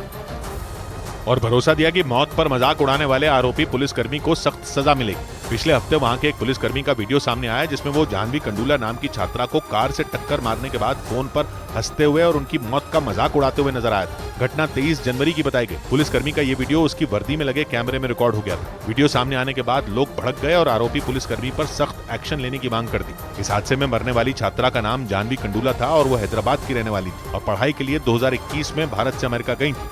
लेकिन आरोप लगे कि तेज रफ्तार पुलिस की गाड़ी ने उन्हें टक्कर मार दी थी जिससे उनकी मौत हो गई। करीब 9 महीने बाद इस घटना ने अमेरिका से भारत तक हड़कंप मचा दिया। इधर अमेरिकी वेबसाइट द इंटरसेप्ट ने दावा किया कि यूक्रेन को हथियारों की मदद की शर्त पर पाकिस्तान को IMF से कर्ज मिला था। IMF एक ऐसी संस्था है जो कर्ज में डूबे देशों को उबारने के लिए उनकी मदद करती है। जुलाई में पाकिस्तान के लिए IMF ने $3 अरब यानी भारतीय रुपयों में करीब 25,000 करोड़ के पैकेज देने का ऐलान किया था। लेकिन अमेरिकी वेबसाइट द इंटरसेप्ट ने दावा किया कि पाकिस्तान को यह राहत अमेरिका की वजह से मिली थी। उसका दावा है कि IMF से कर्ज मिलने से पहले पाकिस्तान और अमेरिका के बीच मई में एक सीक्रेट मीटिंग हुई थी जिसमें अमेरिका ने पाकिस्तान के सामने यूक्रेन की हथियारों से मदद करने की शर्त रखी थी। द इंटरसेप्ट का दावा है कि पाकिस्तान के सामने शर्त मानने के अलावा कोई चारा नहीं बचा था क्योंकि उसका विदेशी मुद्रा भंडार खाली हो चुका था, जिसमें वो खुद को दिवालिया होने से बचाने के लिए कई देशों से कर्ज की भीख मांग रहा है। उसका दावा है कि इसी वजह से पाकिस्तान ने IMF से कर्ज लेने के लिए यूक्रेन को हथियार सप्लाई करने पर हामी भर दी और तब जाकर अमेरिका की सिफारिश के बाद IMF ने पाकिस्तान को कर्ज देने का ऐलान किया था। इस बीच उत्तर प्रदेश के अंबेडकर नगर में 3 दिन पहले स्कूल से लौट रही एक छात्रा से छेड़खानी और उसकी मौत के मामले में बड़ा एक्शन लिया गया। जिले के पुलिस अधीक्षक ने एंटी रोमियो टीम यानी लड़कियों और महिलाओं से छेड़खानी करने वालों को पकड़ने वाली टीम के 5 पुलिसकर्मियों को निलंबित कर दिया।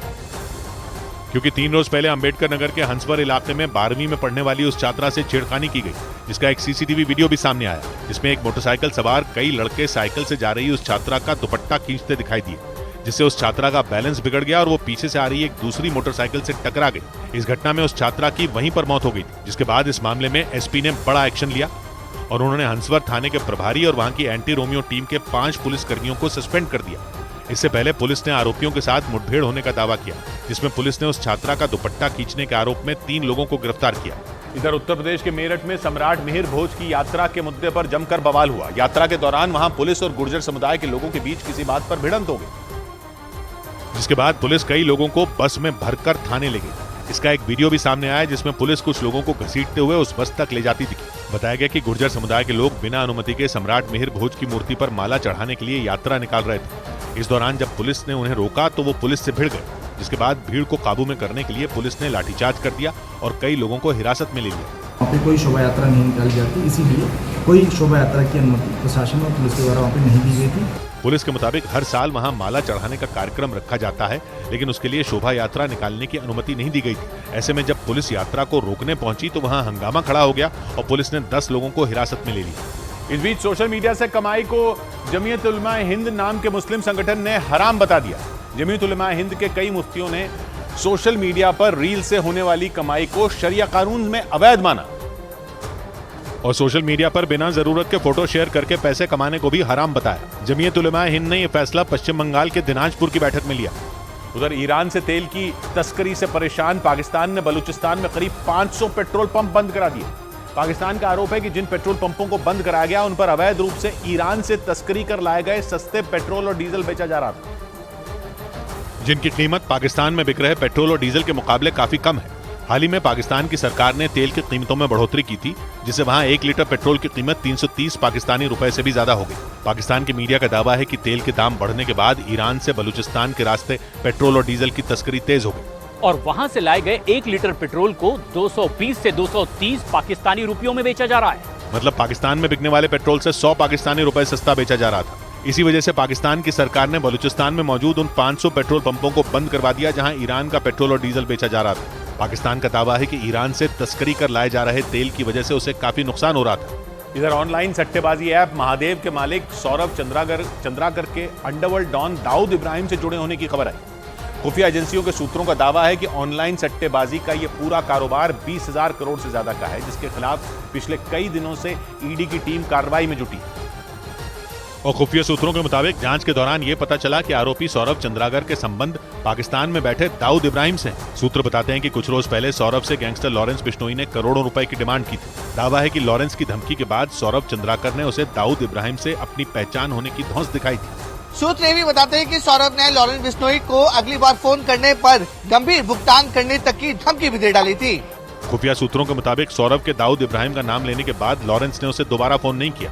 सूत्रों का दावा है कि दाऊद के इशारे पर ही सौरभ चंद्राकर ऑनलाइन सट्टेबाजी ऐप महादेव चला रहा था। हाल ही में सौरभ ने दुबई में शादी की थी जिसमें 200 करोड़ रुपए खर्च किए जाने का दावा किया गया।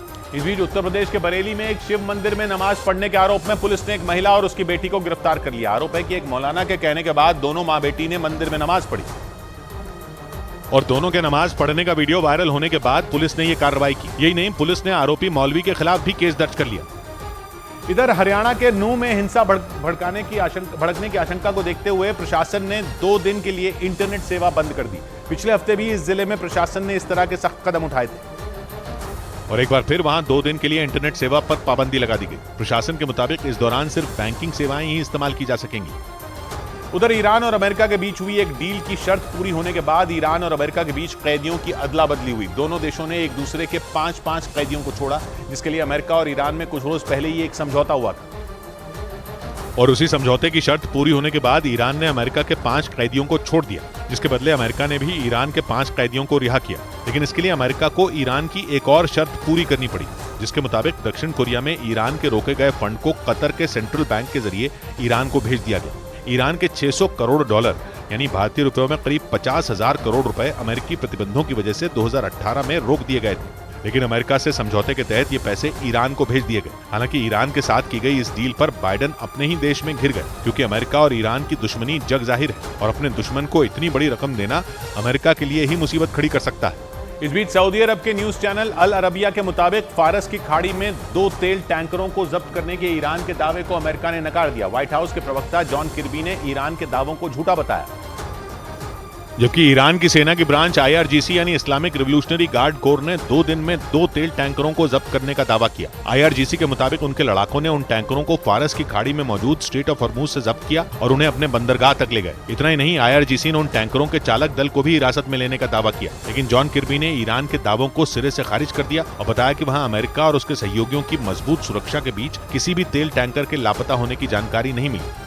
इधर ईरान में हिजाब आंदोलन का चेहरा रही महसा अमीनी की मौत की पहली बरसी पर अमेरिका ने ईरान पर नए प्रतिबंध लगा दिए। 22 साल की महसा अमीनी को हिजाब नहीं पहनने पर हिरासत में लिया गया था और हिरासत के दौरान ही महसा अमीनी की मौत हो गई और उनकी मौत की पहली बरसी पर अमेरिका ने ईरान पर बैन का बम फोड़ दिया और ईरान के 20 से ज्यादा लोगों और संस्थाओं पर नए बैन लगा दिए। अमेरिका ने जिन लोगों पर प्रतिबंध लगाया उनमें अहम पदों पर बैठे ईरान के 18 अधिकारी शामिल हैं। इसके अलावा बैन के दायरे में ईरान के 3 सरकारी न्यूज चैनल और उनके 3 अधिकारी भी आ गए।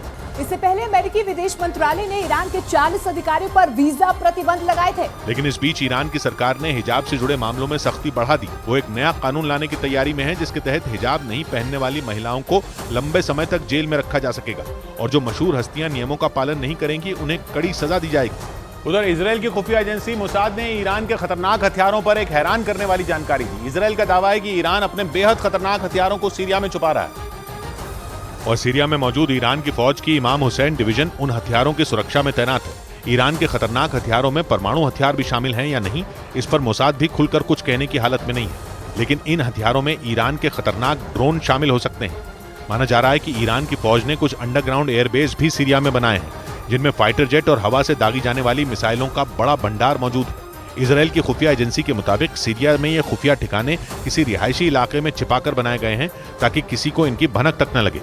इस बीच ब्रिटेन, फ्रांस और जर्मनी के प्रतिबंध जारी रखने के ऐलान के बाद ईरान ने बड़ा एक्शन लिया। खबर है कि ईरान ने यूएन की संस्था IAEA यानी इंटरनेशनल एटॉमिक एनर्जी एजेंसी के अधिकारियों को अपने यहां से निकाल दिया। यूएन की यह संस्था दुनिया भर में परमाणु बम और उसके इस्तेमाल पर नजर रखती है। लेकिन अपने ऊपर लगाए गए प्रतिबंधों से नाराज ईरान ने IAEA को जोरदार झटका दिया। इंटरनेशनल एटॉमिक एनर्जी एजेंसी के चीफ के मुताबिक ईरान ने उनके अधिकारियों को अपने न्यूक्लियर प्रोग्राम का जायजा लेने से रोक दिया। यूएन की संस्था IAEA दुनिया भर में परमाणु बम और उसके इस्तेमाल पर नजर रखती है। लेकिन बताया गया कि ईरान ने IAEA से न्यूक्लियर प्रोग्राम की जांच कर रहे उसके अधिकारियों को वापस बुलाने को कह दिया। इतना ही नहीं, दावा किया गया कि ईरान ने उसके न्यूक्लियर प्रोग्राम की जांच में जुटे 1/3 अधिकारियों को उनके काम से हटवा दिया। ईरान ने आरोप लगाया कि अमेरिका, ब्रिटेन, फ्रांस और जर्मनी IAEA का इस्तेमाल उसके खिलाफ कर रहे हैं और इसीलिए उसे ये कदम उठाना पड़ा। इधर चीन की एक परियोजना के विरोध में इंडोनेशिया में लोगों ने जमकर प्रदर्शन किया। वहां गुस्साए प्रदर्शनकारियों ने पुलिस की टीम पर पत्थरों और पेट्रोल बमों से हमला कर दिया। क्योंकि इंडोनेशिया से एक वीडियो सामने आया जिसमें भीड़ पुलिस की टीम पर पत्थर बरसाती नजर आई। क्योंकि बड़ी संख्या में तैनात पुलिस के जवान अपना बचाव करते हुए भीड़ को खदेड़ते दिखाई दिए। वहीं कुछ पुलिसकर्मी लोगों के बीच घिरे दिखे। इस बीच पुलिस की टीम पर पेट्रोल बमों से भी हमले किए गए। असल में चीन इंडोनेशिया के रिम्पांग इलाके को आर्थिक क्षेत्र के रूप में विकसित कर रहा है, जिसके तहत वहां कांच की एक फैक्ट्री बनाई जाएगी, जिससे उस इलाके में रहने वाले करीब 8000 लोगों को अपना घर छोड़ना पड़ेगा। यही वजह रही कि वहां लोगों ने चीन की उस परियोजना के खिलाफ प्रदर्शन शुरू कर दिए। वहीं इस विरोध के बाद कई प्रदर्शनकारियों को गिरफ्तार कर लिया गया। बताया गया कि रिम्पांग इलाके में प्रदर्शन को रोकने और भीड़ को काबू में करने के लिए इंडोनेशिया की सरकार ने वहां दंगा विरोधी टीम के साथ पुलिस के 200 से ज्यादा अधिकारियों की तैनाती कर दी। उधर मध्य अमेरिकी देश एल साल्वाडोर में स्वतंत्रता दिवस के मौके पर राष्ट्रपति के खिलाफ आंदोलन भड़क गया। वहां बड़ी संख्या में लोग सड़क पर उतर आए और विरोध जताते हुए जबरदस्त नारेबाजी की, जिसका एक वीडियो भी सामने आया। और जो वीडियो सामने आया उसमें लोग सड़क पर मार्च निकालकर प्रदर्शन करते दिखाई दिए। मध्य अमेरिकी देश एल साल्वाडोर में स्वतंत्रता दिवस के मौके पर उन लोगों ने वहां के राष्ट्रपति के खिलाफ मोर्चा खोल दिया, क्योंकि वहां से सामने आया उस वीडियो में लोग पोस्टर बैनर लेकर नारेबाजी करते नजर आए। इस दौरान भीड़ ने सड़क पर अपना कब्जा जमा लिया और राष्ट्रपति के विरोध में प्रदर्शन करती दिखी। बताया गया कि इस मार्च में 3000 से ज्यादा लोग शामिल हुए, जिन्होंने वहां दोबारा चुनाव कराने के खिलाफ विरोध जताया और दोबारा चुनाव कराने के फैसले को असंवैधानिक बता दिया। साथ ही प्रदर्शन कर रहे लोगों ने भ्रष्टाचार का भी मुद्दा उठाया। इधर बॉम्बे स्टॉक एक्सचेंज के सेंसेक्स में लगातार 11 दिनों से चल रही तेजी का सिलसिला टूट गया और सेंसेक्स 241 अंक गिरकर बंद हुआ। बीएसई के मिड कैप और स्मॉल कैप इंडेक्स भी लाल निशान पर बंद हुए। और इस दौरान रियल्टी, आईटी और मेटल के शेयरों में भी गिरावट रही, जिससे सेंसेक्स 241 अंक गिरकर 67,596 पर बंद हुआ, जबकि निफ्टी 59 अंकों की गिरावट के साथ 20,133 के स्तर पर पहुंच गया।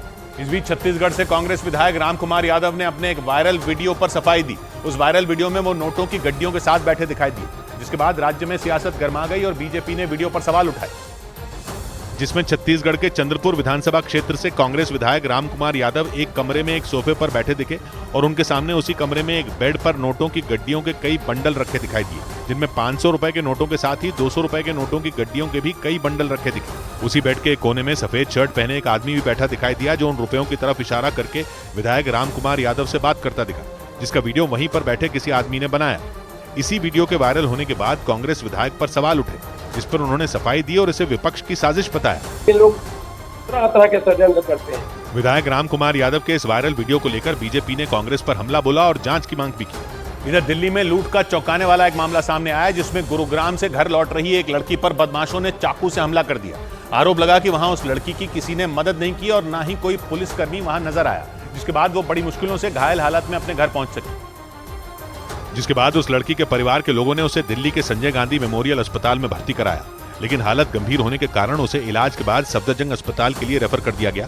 उसके परिवार के मुताबिक रोहिणी मेट्रो स्टेशन से वो रिक्शा लेकर सुल्तानपुरी अपने घर आ रही थी। वहां से कुछ दूर चलने के बाद 908 बस के स्टैंड के पास मोटरसाइकिल सवार 2 बदमाशों ने उससे मोबाइल फोन छीनने की कोशिश की, जिसके बाद वो उन बदमाशों से भिड़ गई। इस दौरान उनमें एक बदमाश ने विरोध करने पर उसे चाकू मार दिया। इसको जमीन में घसीट दिया और घसीटने के बाद उसका हाथ में चक्कू मारा है। इस वारदात से उस लड़की का परिवार सहमा दिखा और मामले की जानकारी पुलिस को दी। घटना की जानकारी मिलने पर पुलिस अधिकारी अस्पताल पहुंचे और उन बदमाशों की तलाश में जुट गए। उधर इटली से दिल दहला देने वाला एक वीडियो सामने आया। वहां की वायुसेना का एक विमान एक खौफनाक हादसे का शिकार हो गया। इटली की एयरफोर्स की 100वीं सालगिरह पर एक एयर शो होना था। उसी के लिए इटली की वायुसेना आसमान में कलाबाजी दिखाने की प्रैक्टिस कर रही थी, मगर इसी दौरान इटली की एयरफोर्स का वो जेट क्रैश हो गया और सांस हलक में अटका देने वाला यह हादसा कैमरे में रिकॉर्ड हो गया। क्रैश होने वाला जेट इटली की एयरफोर्स की उस टीम का हिस्सा था जो हवा में स्टंट दिखाने वाली थी। उसी की प्रैक्टिस के लिए विमानों के 2 ग्रुप टेक ऑफ करते नजर आए। सभी विमानों ने ऊंचाई पकड़ ली, मगर एक जेट नीचे जाता नजर आया। यही विमान हादसे का शिकार हुआ और जमीन से जा टकराया। इसके बाद जो हुआ, ब्रेक के बाद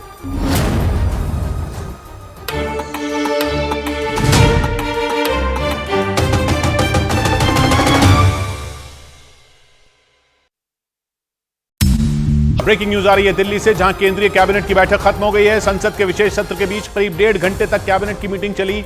इससे पहले संसद के विशेष सत्र के पहले दिन महिला आरक्षण बिल पर गहमागहमी रही। हालांकि अभी तक यह साफ नहीं हो सका कि कैबिनेट मीटिंग में इस पर कोई चर्चा हुई या नहीं। दावा यह किया जा रहा था कि कैबिनेट की इस बैठक में कोई बड़ा फैसला लिया जा सकता है।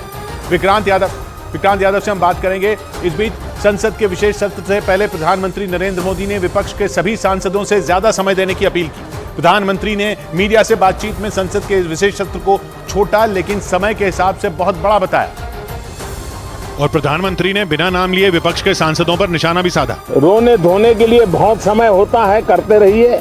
संसद का ये विशेष सत्र 22 सितंबर तक चलेगा। और संसद के विशेष सत्र के मौके पर लोकसभा में अपने संबोधन में प्रधानमंत्री नरेंद्र मोदी ने भारत के पहले प्रधानमंत्री पंडित जवाहरलाल नेहरू का जिक्र किया। उन्होंने बताया कि पंडित नेहरू को उनकी कई बातों के लिए याद किया जाएगा और इस दौरान उन्होंने आजादी की रात में दिए गए पंडित नेहरू के ऐतिहासिक भाषण को भी याद किया। पंडित नेहरू का at the stroke of midnight की गूंज हम सबको प्रेरित करती है। संसद की पुरानी इमारत में प्रधानमंत्री मोदी का यह आखिरी भाषण था और संसद की पुरानी इमारत से विदाई लेते वक्त प्रधानमंत्री नरेंद्र मोदी भावुक हो गए। संसद की पुरानी इमारत की आखिरी स्पीच में प्रधानमंत्री ने विदाई को सबसे भावुक पल बताया और संसद की पुरानी इमारत से कई यादों के जुड़े होने का भी जिक्र किया। ये सदन से विदाई लेना एक बहुत ही भावुक पल है। इस दौरान प्रधानमंत्री ने पुराने संसद भवन के 75 साल के इतिहास के बारे में भी बताया। इस बीच खबर है कि संसद की नई इमारत में शिफ्ट होने के दौरान सांसदों को संविधान की एक कॉपी दी जाएगी। इसके लिए सैकड़ों की संख्या में संविधान की कॉपी से भरे बैग संसद पहुंचाए गए, जिसका एक वीडियो भी सामने आया जिसमें सैकड़ों किट में संविधान की कॉपी दिखाई दी। इस किट में एक डाक टिकट भी है जिस पर संसद की पुरानी और नई इमारत की तस्वीर छपी है। उधर संसद के विशेष सत्र के दौरान एनसीपी सांसद सुप्रिया सुले ने प्रधानमंत्री नरेंद्र मोदी के संबोधन की तारीफ की। संसद के विशेष सत्र के पहले दिन लोकसभा में प्रधानमंत्री ने संसद के 75 सालों के इतिहास को याद किया और एनसीपी सांसद सुप्रिया सुले ने उनके इसी संबोधन की प्रशंसा की। And I appreciate the Honorable Prime Minister's speech today where he appreciated that governance is continuity. यही नहीं, सुप्रिया सुले ने भ्रष्टाचार के खिलाफ किसी भी जांच में केंद्र सरकार का साथ देने का भी जिक्र किया। इधर संसद के विशेष सत्र पर आरजेडी के सांसद मनोज झा ने केंद्र सरकार पर हमला बोला। मनोज झा ने इसे सामान्य सत्र बताया और इस मुद्दे पर प्रधानमंत्री की मंशा पर ही सवाल उठा दिया। ये विशेष सत्र है ही नहीं, किसी ज्योतिषी ने कह दिया होगा और प्रधानमंत्री जी इस सब पर बहुत यकीन करते हैं। मनोज झा के मुताबिक विशेष सत्र में शामिल किए गए सभी बिल संसद के शीतकालीन सत्र में भी पेश किए जा सकते थे। उधर टीडीपी अध्यक्ष और आंध्र प्रदेश के पूर्व मुख्यमंत्री एन चंद्रबाबू नायडू की गिरफ्तारी के खिलाफ पार्टी के सांसदों ने संसद परिसर में प्रदर्शन किया। चंद्रबाबू नायडू भ्रष्टाचार के एक मामले में 14 दिनों के लिए न्यायिक हिरासत में है और उनकी गिरफ्तारी के विरोध में टीडीपी के सांसद संसद परिसर में मौजूद गांधी मूर्ति के सामने इकट्ठा हुए। उन्होंने चंद्रबाबू नायडू को जल्द रिहा करने की मांग की। इधर गुजरात में इतनी बारिश हुई कि वहां के कई इलाकों में बाढ़ जैसे हालात बन गए। वहां के दाहोद से रोंगटे खड़े कर देने वाला एक वीडियो सामने आया जिसमें लोगों से भरी एक कार उफान मारती एक नदी में गिरगी नजर आई। वो कार उस नदी पर बने एक पुल को पार कर रही थी, मगर बारिश की वजह से नदी का पानी इतना ज्यादा बढ़ गया कि पुल तक जा पहुंचा। और सामने आए वीडियो में सैलाब उस भारी भरकम सफेद कार को अपनी उंगलियों पर नचाता दिखा। पकड़ा ले। जोरदार लहरों ने कार को ऐसा पटका कि किनारे पर दिख रही वो गाड़ी चंद सेकंड में सैलाब के बीचों बीच पहुंच गई। गाड़ी को पानी में फंसा देख आसपास लोग जुट गए। दमकल विभाग की टीम को बुलाया गया और कार में सवार लोगों को बचा लिया गया। और भारी बारिश की वजह से गुजरात में बने सरदार सरोवर बांध से पानी छोड़ना पड़ा, जिसके बाद भरूच में नर्मदा नदी हिलोरे मारने लगी और नदी के ऊपर बने एक रेलवे ब्रिज तक उसका पानी आ गया। इस कारण ब्रिज से गुजरने वाली ट्रेनें रद्द करनी पड़ी। कई इलाकों में लोगों के घरों में भी नदी का पानी घुस गया, क्योंकि सामने आई तस्वीरों में नर्मदा नदी उफान मारती नजर आई और सामान्य लेवल से काफी ऊपर पहुंच गई। नदी के लिए इतना पानी अपने अंदर समा पाना मुश्किल हो गया और बेहिसाब पानी तटों को तोड़ते हुए पहले सड़कों और फिर रिहायशी इलाकों में जा पहुंचा। नतीजा ये हुआ कि बिल्डिंगों के ग्राउंड फ्लोर पानी में डूबे दिखे। पानी से बचने के लिए लोगों को अपने घरों की टीन की छत पर पनाह लेनी पड़ी। इससे पहले कि पानी छत पर जा धमके, बचाव कर्मी नाव लेकर लोगों को उनके घरों से निकालने पहुंच गए। और ऐसा ही हाल गुजरात के वडोदरा में भी देखने को मिला। वहां भी मूसलाधार बारिश ने नदियों में उफान ला दिया, जिसकी वजह से एक इलाके में 12 लोग फंस गए। उन्हें बचाने के लिए सेना को मोर्चा संभालना पड़ा और उसकी जांबाजी ने बच्चों समेत उन 12 लोगों को बचा लिया। नदी में पानी बढ़ने की वजह से उन लोगों को वहां पास में बने एक मंदिर की छत पर पनाह लेनी पड़ी। पहले कोस्ट गार्ड हेलीकॉप्टर के जरिए उनका रेस्क्यू करने की कोशिश में था, मगर खराब मौसम की वजह से बचाव अभियान नहीं चलाया जा सका। बाद में सेना ने नाव के जरिए नदी में फंसे उन 12 लोगों को बाहर निकाला। उधर गुजरात के आणंद में बाढ़ में फंसे कई लोगों का रेस्क्यू किया गया। भारी बारिश के बाद वहां महिसागर नदी का पानी कई इलाकों में घुस गया, जिससे हाहाकार मच गया। और जैसे ही प्रशासन को इसकी खबर मिली, कई इलाकों में बचाव अभियान शुरू कर दिया गया। आणंद के एक इलाके से सामने आई तस्वीर में दमकल कर्मी बाढ़ में फंसे लोगों की जान बचाते दिखाई दिए। और इसी तरह मध्य प्रदेश के उज्जैन में लगातार बारिश की वजह से बाढ़ जैसे हालात बन गए। वहां लगातार बारिश की वजह से आसपास की कई नदियां उफान पर आ गई और उसके पानी ने वहां के रिहायशी इलाकों में धावा बोल दिया, जिसकी वजह से वहां हालात बद से बदतर हो गए और लोग अपना घर छोड़ने को मजबूर हो गए, क्योंकि वहां से जो तस्वीरें आई उनमें पूरा शहर पानी में डूबा नजर आया। जिसे देखकर ऐसा लगा जैसे वो शहर पानी पर बसा हो। वहाँ का कोई कोना या कोई हिस्सा नहीं बचा जहाँ पानी न घुसा हो। वहाँ से आए एक वीडियो में कई मंदिर भी पानी में डूबे दिखे। पानी भर जाने की वजह से उन मंदिरों का सिर्फ आधा हिस्सा ही नजर आया। बारिश लगातार हो रही है, चंबल के पानी के कारण और दूसरे जिलों में जो बारिश हो रही है उसका असर उज्जैन पे पड़ रहा है। वहीं बाढ़ के बीच फंसे लोगों के लिए राहत और बचाव का काम भी शुरू कर दिया गया और जिला प्रशासन की ओर से बाढ़ ग्रस्त इलाकों में खाना पहुंचाया गया। इस बीच उज्जैन में भयंकर बाढ़ के बीच कई लोग अपने ही घरों में फंस गए, जिनका हेलीकॉप्टर की मदद से रेस्क्यू किया गया। इसका एक वीडियो भी सामने आया, जिसमें 2 लोग रस्सी के सहारे उस हेलीकॉप्टर से लटके नजर आए। बताया गया कि लगातार बारिश की वजह से वहां बाढ़ जैसे हालात बन गए। ऐसे में एक गर्भवती महिला और उसका पति बाढ़ के बीच फंस गए, जिसकी जानकारी मिलते ही रेस्क्यू टीम ने पुणे से हेलीकॉप्टर मंगवाया और उसकी मदद से दोनों को रेस्क्यू कर इंदौर पहुंचाया गया। वहां से जो तस्वीरें आई उनमें हर तरफ सिर्फ पानी का ही कब्जा नजर आया और उसके बीच वो हेलीकॉप्टर लोगों को रेस्क्यू करता दिखा। बताया गया कि बाढ़ की वजह से वहां 300 से ज्यादा लोग फंस गए थे, जिन्हें रेस्क्यू कर सुरक्षित जगहों पर भेज दिया गया। उधर राजस्थान के प्रतापगढ़ में लगातार चौथे दिन लगातार बारिश हुई, जिसकी वजह से वहां के कई बांध ओवरफ्लो हो गए। ऐसे में उन बांधों के गेट खोल दिए गए, जिसके बाद वहां के रिहायशी इलाकों में बाढ़ जैसे हालात पैदा हो गए और लोगों के घर आधे से ज्यादा पानी में डूब गए। वहीं कई गांवों का शहर से संपर्क भी टूट गया, जिसकी वजह से लोगों को काफी परेशानी का सामना करना पड़ा। हालांकि हालात संभालने के लिए एसडीआरएफ की 2 टीमों को जयपुर और अजमेर से प्रतापगढ़ भेज दिया गया, लेकिन 4 दिन हुई लगातार बारिश की वजह से वहां का हर कोना पानी में समा गया और लोग उसी के बीच से सफर करने को मजबूर हो गए। बताया गया कि लगातार बारिश की वजह से वहां के स्कूल भी बंद कर दिए गए, क्योंकि बांधों के गेट खोलने की वजह से वहां की एराव नदी उफान पर आ गई और उसके आसपास बसे इलाकों पर खतरा मंडराने लगा। इधर उत्तराखंड के जोशीमठ में पहाड़ खिसकने के बाद एक मकान के ढहने का डराने वाला एक वीडियो सामने आया, जिसमें वो मकान ताश के पत्तों की तरह गिरता नजर आया, जिसे देखकर वहां रहने वाले लोग दहशत में आ गए। इसकी जो तस्वीरें आई उनमें पहाड़ खिसकने की वजह से उस जर्जर मकान पर पत्थर गिरते दिखे और थोड़ी देर में वो पूरा मकान मलबे के ढेर में तब्दील हो गया। पहले उस मकान की दीवारें गिरी और फिर उस मकान की छत भी भरभरा कर गिर गई, जिसकी वजह से वहां धूल उड़ने लगी। बताया गया कि पिछले कई दिनों से वहां लगातार पहाड़ खिसकने की घटनाएं सामने आ रही हैं। ऐसे में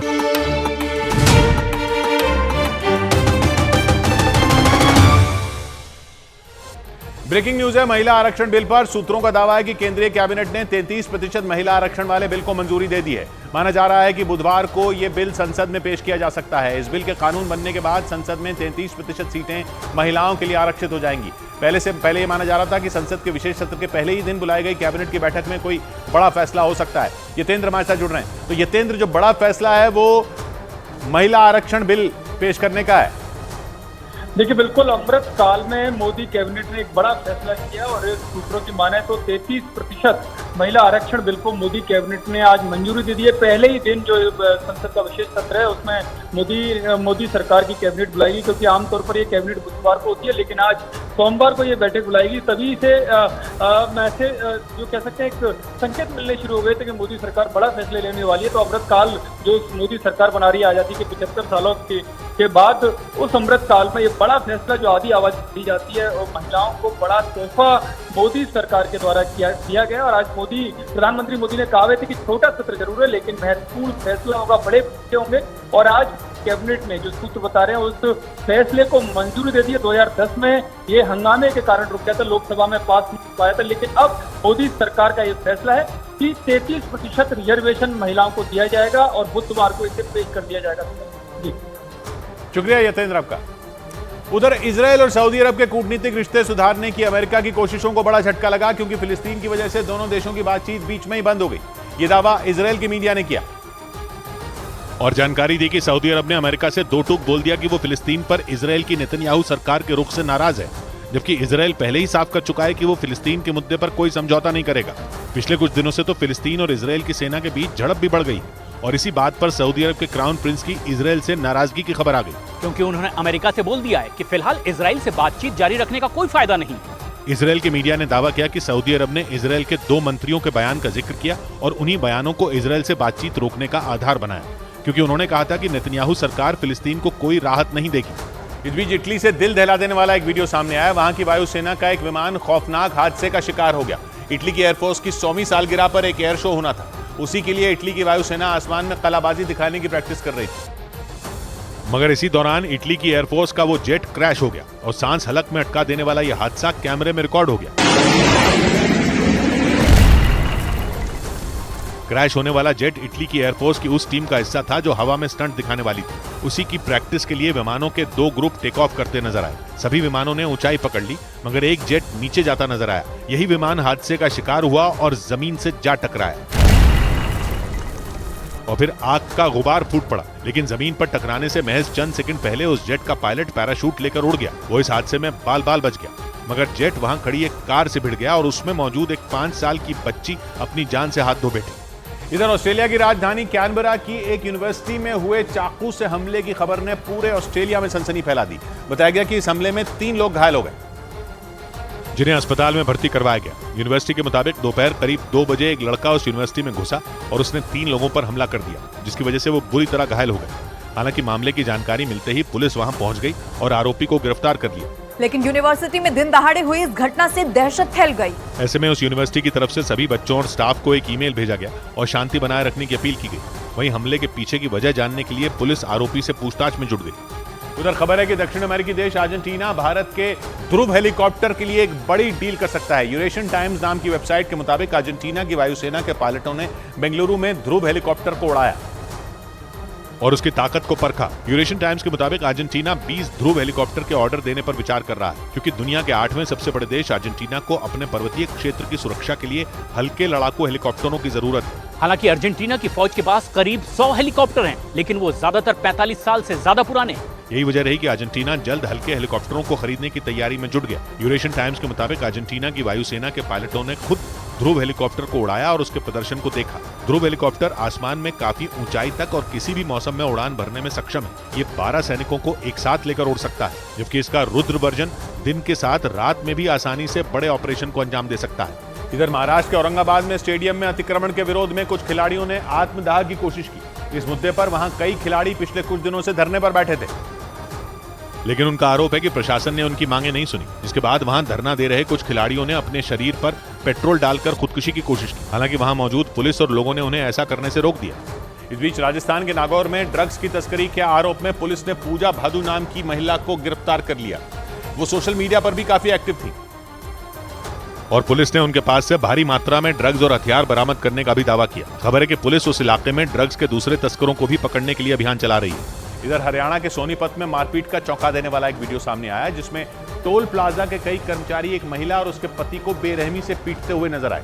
घटना का वीडियो सोशल मीडिया पर वायरल हो गया, जिसमें उस टोल प्लाजा पर जमकर हंगामा होता दिखाई दिया। वहां के कर्मचारियों ने उस महिला और उसके पति को सड़क पर दौड़ा कर पीटा। इस दौरान उस टोल प्लाजा के कर्मचारियों ने उन्हें चारों तरफ से घेर लिया। फिर उन पर जमकर लात, घूंसे और डंडे बरसाए गए, जबकि उस महिला को एक के बाद एक कई थप्पड़ मारे गए। वीडियो में कई लोग बीच बचाव करते भी दिखाई दिए, लेकिन गुस्से में आग बबूला टोल कर्मचारी नहीं रुके, क्योंकि उस टोल प्लाजा पर काम करने वाले कर्मचारियों का आरोप है कि वो आदमी शराब के नशे में था, जो उल्टी तरफ से गाड़ी लेकर जबरन घुसने की कोशिश कर रहा था। और जब टोल कर्मचारियों ने उसे रोकने की कोशिश की तो वो उनसे भिड़ गया, जिसके बाद उनका गुस्सा भी भड़क गया और वहां बवाल खड़ा हो गया। उधर हिमाचल प्रदेश के मंडी में हुए हादसे का हैरान कर देने वाला एक वीडियो सामने आया, जिसमें गैस सिलेंडर से भरा एक ट्रक धमाके के बाद आग में धधकता नजर आया, जिसके बाद वहां हड़कंप मच गया, क्योंकि धमाके के बाद उस ट्रक से आग की ऊंची ऊंची लपटें उठती हुई नजर आई। देखते ही देखते आग काफी विकराल हो गई। उस पूरे इलाके में काला धुआं फैल गया, जो आसपास मौजूद घरों तक भी पहुंच गया। वहां मौजूद लोगों ने बताया कि बारिश की वजह से सड़क पर काफी फिसलन बढ़ गई,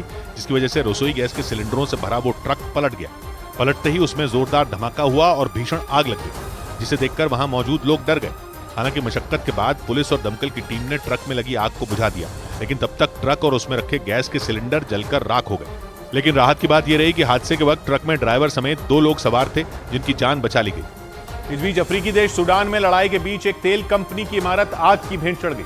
सूडान पर राज करने के लिए RSF यानी रैपिड सपोर्ट फोर्सेस नाम का पैरामिलिट्री ग्रुप वहां की सेना पर जोरदार हमले कर रहा है।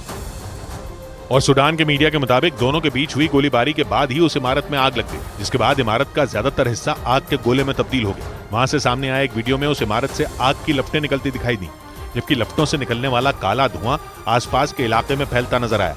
आग लगने के बाद उस बिल्डिंग का आगे का हिस्सा पूरी तरह बर्बाद हो गया। सूडान पर राज करने के लिए RSF यानी रैपिड सपोर्ट फोर्सेस नाम का पैरामिलिट्री ग्रुप पिछले करीब 6 महीने से वहां की सेना पर जोरदार हमले कर रहा है। इसीलिए वहां की राजधानी खर्तूम जंग का मैदान बन गई। इधर उत्तर प्रदेश के मेरठ में पिटाई का एक हैरान कर देने वाला वीडियो सामने आया, जिसमें कुछ लोग एक आदमी को बुरी तरह से पीटते थे। बताया गया कि उन लोगों की मोटरसाइकिल से एक दूसरा मोटरसाइकिल सवार टकरा गया। जिसके बाद वो लोग भड़क गए और उन्होंने उस आदमी की पिटाई शुरू कर दी। इस बीच पिटाई कर रहे लोगों के कुछ और साथी भी वहां पहुंच गए। उन्होंने भी उस आदमी को बीच सड़क पर दौड़ा दौड़ा कर पीटना शुरू कर दिया, जिसकी वजह से मेरठ के लाल कुर्ती इलाके में अफरा तफरी का माहौल बन गया। बीच सड़क हो रही मारपीट से वहां से गुजरने वाले लोग भी सहम गए। काफी देर तक उस सड़क पर जो जहां था वहीं खड़ा रहा। इस दौरान वो शख्स अपनी जान बख्शने की लोगों से गुहार लगाता रहा और आरोपियों से बचने के लिए भागने की कोशिश की, लेकिन वो लोग उसे लात, घूंसे और बेल्ट से पीटते रहे। हंगामे की सूचना पर वहां पहुंची पुलिस ने 3 आरोपियों को हिरासत में ले लिया। उधर हरियाणा के सोनीपत से हैरान कर देने वाला एक वीडियो सामने आया, जिसमें वहां के एक पेट्रोल पंप के कर्मचारियों को कुछ लोग पिटाई करते नजर आए। उन लड़कों का कर्मचारियों से पेट्रोल भरवाने को लेकर विवाद हुआ और देखते ही देखते ये विवाद इतना बढ़ गया कि पेट्रोल भरवाने आए उन लड़कों ने उस पेट्रोल पंप के कर्मचारियों पर हमला बोल दिया। उन लड़कों ने वहां के कई कर्मचारियों को दौड़ा दौड़ा कर पीटा। इस दौरान उनमें एक लड़के ने एक कर्मचारी पर लोहे की रॉड से हमला करने की कोशिश की, लेकिन उस कर्मचारी ने उस रॉड को पकड़ लिया। तभी वहां उस आरोपी का दूसरा साथी भी आ गया और उसने वहां पर रखी चीजों से उस कर्मचारी को पीटना शुरू कर दिया। मारपीट की इस घटना से वहां अफरा तफरी मच गई और वो पेट्रोल पंप जंग का मैदान नजर आने लगा। इस दौरान वहां के कर्मचारी उन हमलावरों से अपनी जान बचाने के लिए भागते नजर आए। घटना की सूचना पर वहां पहुंची पुलिस सीसीटीवी वीडियो के आधार पर आरोपियों की तलाश में जुट गई। इस बीच उत्तर प्रदेश के फतेहपुर में जमीन विवाद की शिकायत पर मंत्री राकेश सचान पर वहां के एक एसडीएम को जमकर फटकारने का आरोप लगा। एसडीएम को डांटने का एक वीडियो भी सामने आया। उस वीडियो में मंत्री राकेश सचान एक फरियादी के सामने एसडीएम को डांट लगाते नजर आए।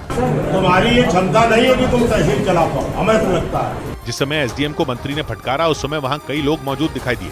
उधर चीन और रूस से बढ़ते तनाव के बीच अमेरिका ने नए जासूसी ड्रोन का परीक्षण शुरू कर दिया, जो अमेरिका की नौसेना के लिए दुश्मन देशों के खिलाफ रणनीति तैयार करने में काफी कारगर साबित होगा।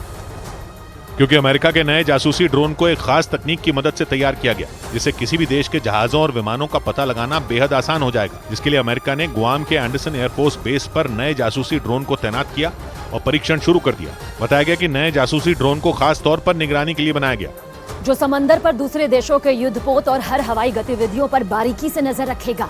साथ ही ये जानकारी वो अमेरिका की नौसेना तक पहुंचाएगा। वहीं अमेरिकी नौसेना को रेस्क्यू ऑपरेशन समेत दूसरी गतिविधियों में भी वो मदद करेगा। बताया गया कि अमेरिका काफी समय से नए जासूसी ड्रोन को लेकर तैयारी में जुटा था, जिसे चीन और रूस को जवाब देने के लिए तैनात कर दिया गया। इस बीच पश्चिमी मीडिया के मुताबिक रूस और बेलारूस के बढ़ते खतरे के बीच पोलैंड की सेना ने एक मिलिट्री ड्रिल के जरिए अपना दम दिखाया, जिसमें पोलैंड के सैनिकों ने दुश्मन पर बारूदी हमले के साथ उसके इलाके में घुसकर ऑपरेशन करने का अभ्यास किया। और उस मिलिट्री ड्रिल का जो वीडियो सामने आया उसमें पोलैंड के खतरनाक टैंकों के अलावा बख्तरबंद गाड़ियां और लड़ाकू हेलीकॉप्टर भी नजर आए। पोलैंड के सैनिकों ने टैंकों के जरिए इतना ज्यादा बारूद बरसाया कि ड्रिल वाली जगह धुएं के गुबार से पूरी तरह ढक गई। पोलैंड की सेना ने हेलीकॉप्टर के जरिए दुश्मन के इलाके में अपने सैनिकों को उतारने और वहां से उन्हें लाने की भी प्रैक्टिस की। पिछले कुछ महीनों से पोलैंड लगातार अपनी सैन्य ताकत बढ़ाने में जुटा हुआ है, क्योंकि पश्चिमी मीडिया के मुताबिक यूक्रेन का ये पड़ोसी जंग में उसकी मदद करने की वजह से रूस और उसके करीबी बेलारूस के निशाने पर आ गया और दावा किया गया कि पोलैंड को सबक सिखाने के लिए पुतिन कब क्या कर बैठे किसी को अंदाजा नहीं। इसीलिए पोलैंड पहले ही अपनी सेना को मजबूत करने और उसकी तैयारियों को धार देने में जुट गया। इधर बिहार के गया में दिव्य दरबार की मंजूरी नहीं मिलने पर बागेश्वर धाम के धीरेन्द्र शास्त्री ने एक वीडियो जारी किया, जिसमें उन्होंने बताया कि दिव्य दरबार में भीड़ उमड़ने की वजह से गया के जिला प्रशासन को परेशानी हो जाएगी। इसीलिए उन्होंने गया में दिव्य दरबार की जगह भागवत कथा का आयोजन किया। 11 ब्राह्मणों द्वारा श्रीमद् भागवत कथा का मूल पाठ करवाएंगे। इससे पहले गया में पितृपक्ष की भीड़ की वजह से जिला प्रशासन ने दिव्य दरबार की अनुमति नहीं दी थी। उधर सऊदी अरब के न्यूज चैनल अल अरबिया के मुताबिक अजरबैजान के साथ बढ़ते तनाव के बीच आर्मेनिया के प्रधानमंत्री ने शांति समझौते का राग छेड़ दिया। पिछले कुछ दिनों में दोनों ही देशों ने सीमा के करीब अपनी सैन्य तैनाती बढ़ा दी है, जिसकी वजह से आर्मेनिया और अजरबैजान के बीच एक बार फिर जंग छिड़ने की आशंका जताई गई। क्योंकि 1991 तक सोवियत संघ का हिस्सा रहे दोनों देश जमीन विवाद को लेकर 2 जंग लड़ चुके हैं और नगोर्नो कराबाख नाम के इलाके के लिए तो आर्मेनिया और अजरबैजान खून के प्यासे बने हुए हैं। इसी बीच जब अजरबैजान की सेना के बॉर्डर की तरफ कूच करने की खबरें सामने आई तो आर्मेनिया ने भी वहां अपनी सैन्य तैनाती बढ़ा दी, जिसके बाद दोनों देशों के बीच तनाव चरम पर पहुंच गया। लेकिन अल अरबिया के मुताबिक आर्मेनिया के प्रधानमंत्री एक और जंग नहीं लड़ना चाहते और उन्होंने साफ कर दिया कि वो अगले महीने अजरबैजान के राष्ट्रपति से मुलाकात के दौरान शांति समझौते पर बातचीत करेंगे। इस बीच इजरायल में नेतन्याहू सरकार के न्यायिक सुधार बिल का विरोध तेज हो गया और वहां के तेल अवीव में लोग सड़कों पर उतर आए। इस कानून के विरोध में पिछले हफ्ते इजरायल की सुप्रीम कोर्ट में पहली सुनवाई हुई, जिसमें सुप्रीम कोर्ट के सभी 15 न्यायाधीशों ने हिस्सा लिया। क्योंकि नेतन्याहू सरकार के न्यायिक सुधार बिल के खिलाफ लोगों में गुस्सा है। तेल अवीव में यही गुस्सा दिखाने के लिए हजारों लोग सड़कों पर उतर आए और पुतला जलाया। प्रदर्शनकारियों ने नेतन्याहू सरकार से यह कानून वापस लेने की मांग की। Thousands of other people who are all very worried about the democracy of our country. Israel के न्यायिक सुधार बिल के खिलाफ वहां की एक बड़ी आबादी प्रदर्शन कर रही है, क्योंकि इस बिल की वजह से इजरायल की संसद को अदालत का आदेश पलटने का अधिकार मिल जाएगा। यही नहीं, चुनी हुई सरकारें जजों की नियुक्ति में दखल भी दे सकती हैं। साथ ही कानून को रद्द करने के मामले में भी सुप्रीम कोर्ट की इसमें ताकत सीमित हो जाएगी। उधर सीमा पर अजरबैजान के सैनिक और हथियारों की तैनाती बढ़ने के बाद अर्मेनिया को हमले का डर सताने लगा। अर्मेनिया के रक्षा मंत्रालय ने दावा किया कि अजरबैजान किसी भी वक्त उन पर हमला कर सकता है। न्यूज एजेंसी रॉयटर्स के मुताबिक अर्मेनिया की सीमा के पास इकट्ठा अजरबैजान के सैनिक एक खास तरह का निशान बना रहे हैं, जिससे यह आशंका और ज्यादा बढ़ गई कि वो किसी भी वक्त अर्मेनिया पर हमला कर देंगे। न्यूज एजेंसी रॉयटर्स के मुताबिक अजरबैजान अर्मेनिया पर हमले के लिए वैसा ही प्लान तैयार कर रहा है जैसा पिछले साल यूक्रेन पर हमले के लिए रूस ने तैयार किया था। रॉयटर्स के मुताबिक अर्मेनिया की सीमा की तरफ जा रहे अजरबैजान की सेना के ट्रकों और बख्तरबंद गाड़ियों पर अंग्रेजी अक्षर के उल्टा ए जैसा निशान बना दिखा। पिछले साल यूक्रेन पर हमले के दौरान रूस की सेना ने अपने ट्रकों, टैंकों और लड़ाकू विमानों पर अंग्रेजी के जेड अक्षर का निशान बनाया था। सीमा पर अजरबैजान की बढ़ती हरकत के बाद अर्मेनिया के रक्षा मंत्रालय ने भी ये आशंका जताई कि उस पर कभी भी हमला हो सकता है। दोनों देशों के बीच जमीन के लिए बीते 32 साल से खूनी जंग जारी है। इधर यूरोपियन यूनियन ने यूरोप में शरणार्थियों की एंट्री पर सख्ती के संकेत दिए। इटली की प्रधानमंत्री और यूरोपियन यूनियन की अध्यक्ष इटली के सिसिली प्रांत के लंपेदुसा द्वीप पहुंची। लंपेदुसा में पिछले हफ्ते एक ही दिन में ट्यूनीशिया से करीब 6000 शरणार्थी पहुंच गए थे, जिसके बाद वहां हालात काबू से बाहर हो गए थे और ट्यूनीशिया से इटली पहुंचे हजारों शरणार्थियों ने खूब बवाल किया था। शरणार्थियों ने इसके लिए इटली की पीएम जॉर्जिया मेलोनी को जिम्मेदार ठहराया, क्योंकि वो इटली में शरणार्थियों की एंट्री रोकने के लिए कानून बनाने की तैयारी कर रही हैं। लंपेदुसा में बवाल के बाद तो वो यूरोपियन यूनियन की अध्यक्ष के साथ वहां पहुंच गई।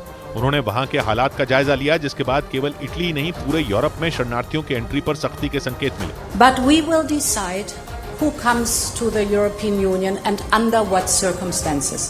इटली में भूमध्य सागर के रास्ते रोजाना गिनी, मिस्र और ट्यूनीशिया से हजारों शरणार्थी आते हैं। ब्रेकिंग न्यूज है पंजाब के मोगा जिले से, जहां कांग्रेस पार्टी के एक सरपंच की हत्या की खबर है। हमलावरों ने घर में घुसकर गोली मारकर उनकी हत्या कर दी और सबसे ज्यादा हैरान करने वाली बात यह कि इस हत्या की जिम्मेदारी आतंकी अर्श डल्ला के गुर्गों ने ली। घर में घुसकर की गई हत्या का सीसीटीवी वीडियो भी सामने आया है, जिसमें एक हमलावर घर में घुसकर सरपंच को गोली मारता हुआ और फिर घर से भागता हुआ नजर आया। आनंद तिवारी हमारे साथ जुड़ रहे हैं। आनंद, और क्या पता चल रहा है इस पर? जी देखिए किशोर जी, 5:30 बजे की पूरी घटना है और इसमें आतंकी अर्शद डल्ला ने पूरी जिम्मेदारी ली। एक बाकायदा पोस्ट भी जारी की और इसके बाद अब सेंट्रल एजेंसियां और पंजाब पुलिस हमलावरों की पहचान में जुट गई है। कुछ इनपुट मिले हैं जिससे कि कुछ हमलावरों की बहुत जल्द गिरफ्तारी हो सकती है। ये कुछ पता चल रहा है क्यों गोली क्यों मारी गई होगी इनको? जी देखिए बिल्कुल किशोर जी, जो अर्शद डल्ला ने पोस्ट डाली उसमें कहा है कि मैं भी उसी गांव का रहने वाला हूं और मेरे परिवार को सरपंच ने मदद नहीं की, काफी प्रताड़ित किया था और जो अर्शद डल्ला के एसोसिएट थे उनकी मदद सरपंच ने नहीं की। इस तरह के आरोप जो है वो अर्शद डल्ला ने लगाए, जिसका बदले का दुश्मनी लेने के लिए इस हत्याकांड को अंजाम दिया गया है। तो ये गैंग वॉर की बात नहीं लग रही है? जी देखिए, ये गैंगवार नहीं, लेकिन एक तरीके से जो गैंगस्टर है उसने अपने गुर्गों का इस्तेमाल किया और उसके बाद इस हत्याकांड को अंजाम दिलाया गया है। शुक्रिया आनंद आपका। इस बीच पाकिस्तान में इमरान खान की पार्टी तहरीक-ए इंसाफ के अध्यक्ष परवेज इलाही को रिहा करने के तुरंत बाद एक दूसरे मामले में गिरफ्तार कर लिया गया। वो भ्रष्टाचार से जुड़े एक मामले में लाहौर की जेल में बंद थे, लेकिन जैसे ही परवेज इलाही को इस मामले में राहत मिली, उन्हें आतंकवाद से जुड़े एक दूसरे मामले में गिरफ्तार कर दोबारा जेल भेज दिया गया। पाकिस्तान में 9 मई को भड़की हिंसा के मामले में उन पर भी कई आरोप हैं। उधर पश्चिमी मीडिया के मुताबिक अमेरिका ने यूक्रेन को लंबी दूरी तक वार करने वाली मिसाइलें देने के मामले को एक बार फिर लटका दिया, जबकि ज़ेलेंस्की लंबे समय से इन मिसाइलों की मांग करते आए हैं, ताकि यूक्रेन की फौज न सिर्फ रूस के हवाई हमलों से बच सके बल्कि उस पर जोरदार प्रहार भी कर सके। व्हाइट हाउस के प्रवक्ता जॉन किर्बी ने बताया कि यूक्रेन को लंबी दूरी की मिसाइलें देने को लेकर अभी कोई भी फैसला नहीं लिया गया है। हालांकि राष्ट्रपति जो बाइडेन चाहते हैं कि यूक्रेन को ये घातक मिसाइलें दी जाएं, लेकिन इसे लेकर बातचीत अब भी जारी है, जबकि यूक्रेन हर हाल में उन मिसाइलों को हासिल करना चाहता है। क्योंकि अगर यूक्रेन को ये ATCMS यानी आर्मी टैक्टिकल मिसाइल सिस्टम से दागी जाने वाली मिसाइलें मिल गईं, तो रूस की परेशानी बहुत ज्यादा बढ़ जाएगी, क्योंकि GPS सिस्टम से लैस ये मिसाइलें अपने टारगेट पर सटीक निशाना लगाने के लिए जानी जाती हैं और इनकी मदद से यूक्रेन की सेना करीब 300 किलोमीटर की दूरी तक रूस के ठिकानों को निशाना बना पाएगी। जबकि अमेरिका समेत पश्चिमी देशों से अभी तक यूक्रेन को जो मिसाइलें मिली हैं, उनके जरिए सिर्फ 70 किलोमीटर दूर तक हमला किया जा सकता है। इधर अमेरिका की धमकी के बीच पुतिन की ओर रूस दौरे पर गए उत्तर कोरिया के शासक किम जोंग उन को खतरनाक ड्रोन दिए गए। इससे पहले पुतिन स्पेस मिशन में भी किम की मदद का ऐलान कर चुके हैं और किम के उत्तर कोरिया लौटने से पहले उन्हें एक और बड़ा तोहफा मिला, क्योंकि जंग के बीच रूस का दौरा करके किम ने पश्चिमी देशों को परेशान कर दिया। रूस ने भी वही किया। उत्तर कोरिया लौटने से पहले किम ने व्लादिवोस्तोक में सेना की एक प्रदर्शनी देखी, जिसमें उन्होंने कई तरह के ड्रोन, हाइपरसोनिक मिसाइलें और लड़ाकू विमान देखे। जिसके बाद रूस ने उन्हें 6 ड्रोन दिए, जिनमें 5 आत्मघाती और 1 जासूसी ड्रोन शामिल है। इसके अलावा रूस की हथियार बनाने वाली कंपनी ने किम को एक बुलेट प्रूफ जैकेट भी दी और इन सारे तोहफों के साथ किम रूस के व्लादिवोस्तोक से उत्तर कोरिया रवाना हो गए। अपनी खास गाढ़े हरे रंग की ट्रेन में सवार होने से पहले उन्होंने रूस की सरकार और सेना को सलाम किया। उधर अमेरिका के एनएसए ने यूरोप के छोटे से देश माल्टा में चीन के विदेश मंत्री से मुलाकात की। इस मुलाकात की जानकारी खुद व्हाइट हाउस की ओर से दी गई। हालांकि इससे पहले किसी को इसकी भनक तक नहीं लगी, लेकिन अचानक पता चला कि यूरोप के छोटे से देश माल्टा में अमेरिकी एनएसए जेक सलिवन और चीन के विदेश मंत्री वांग यी की मुलाकात हुई, जिसमें दोनों देशों के बीच आपसी संबंध, क्षेत्रीय सुरक्षा, यूक्रेन और ताइवान पर चर्चा हुई। यानी यूक्रेन जंग के बाद एक दूसरे की जानी दुश्मन बन चुकी 2 महाशक्तियों के नेताओं ने गुपचुप मुलाकात की और उन मुद्दों पर चर्चा की जिन पर वो महीनों से लड़ रहे हैं। अमेरिका ने जब इस बात की जानकारी दी तो वो ये बताना नहीं भूला कि वो चीन के साथ बातचीत के रास्ते खुले रखना चाहता है। वैसे इससे पहले बाइडेन भी कह चुके हैं कि वो चीन के साथ शीत युद्ध नहीं करना चाहते। खबर तो ये भी है कि G20 समिट में शी जिनपिंग के भारत नहीं आने से बाइडेन निराश हो गए थे, क्योंकि वो कई दिनों से उनसे मिलने की कोशिश कर रहे थे। इधर गुजरात के अरवली में मूसलाधार बारिश के बीच एनडीआरएफ की टीम ने निचले इलाके में फंसे लोगों को रेस्क्यू कर लिया। वहां के एक गांव में करीब 257 लोग उफनते सैलाब में फंस गए थे, जिन्हें सुरक्षित बाहर निकालने के लिए एनडीआरएफ के जवानों ने मुस्तैदी दिखाई और वहां पहुंचकर रेस्क्यू ऑपरेशन चलाया। क्योंकि गुजरात के अरवली में भारी बारिश के बाद वहां नदियों ने रौद्र रूप धारण कर लिया, जिससे अरवली के ज्यादातर निचले इलाके उफनते सैलाब में समा गए, जबकि वहां रहने वाले लोग बाढ़ में फंस गए, जिन्हें रेस्क्यू कर सुरक्षित इलाके में पहुंचाया गया। इस बीच दिल्ली के शाहदरा इलाके से चौंका देने वाला एक वीडियो सामने आया, जिसमें गाड़ी टकराने के बाद 2 बदमाश पिस्तौल लेकर एक परिवार को धमकाते दिखे। ये पूरी घटना वहां लगे सीसीटीवी कैमरे में रिकॉर्ड हो गई, जिसका एक वीडियो भी सामने आया, जिसमें उन बदमाशों की मोटरसाइकिल शाहदरा के मौजपुर इलाके में एक घर के बाहर खड़ी एक कार और मोटरसाइकिल से टकराती दिखी। जिसके बाद शोर सुनकर उस घर से एक महिला और एक आदमी बाहर निकल आए। उन्होंने उन बदमाशों को रोकने की कोशिश की तो उनमें एक बदमाश ने पिस्तौल निकाल ली, जिसके बाद वो लोग पीछे हट गए और वो आदमी घर के अंदर चला गया, जबकि महिला वहीं खड़ी रही। इसके बाद भी वो बदमाश वहां से गए नहीं, बल्कि उस महिला को पिस्तौल दिखाकर धमकाने लगे।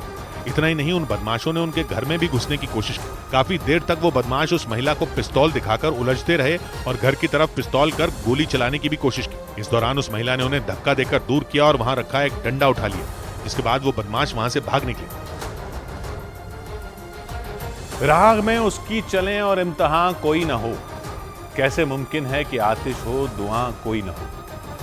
सौबात की एक बात कही फयाज ने, उसकी मर्जी है वो मिल जाए किसी को भीड़ में और कभी ऐसे मिले कि दरमियां कोई ना हो। कल घड़ी जब इशारा करेगी 9 बजे रात का, फिर होगा सौबात की।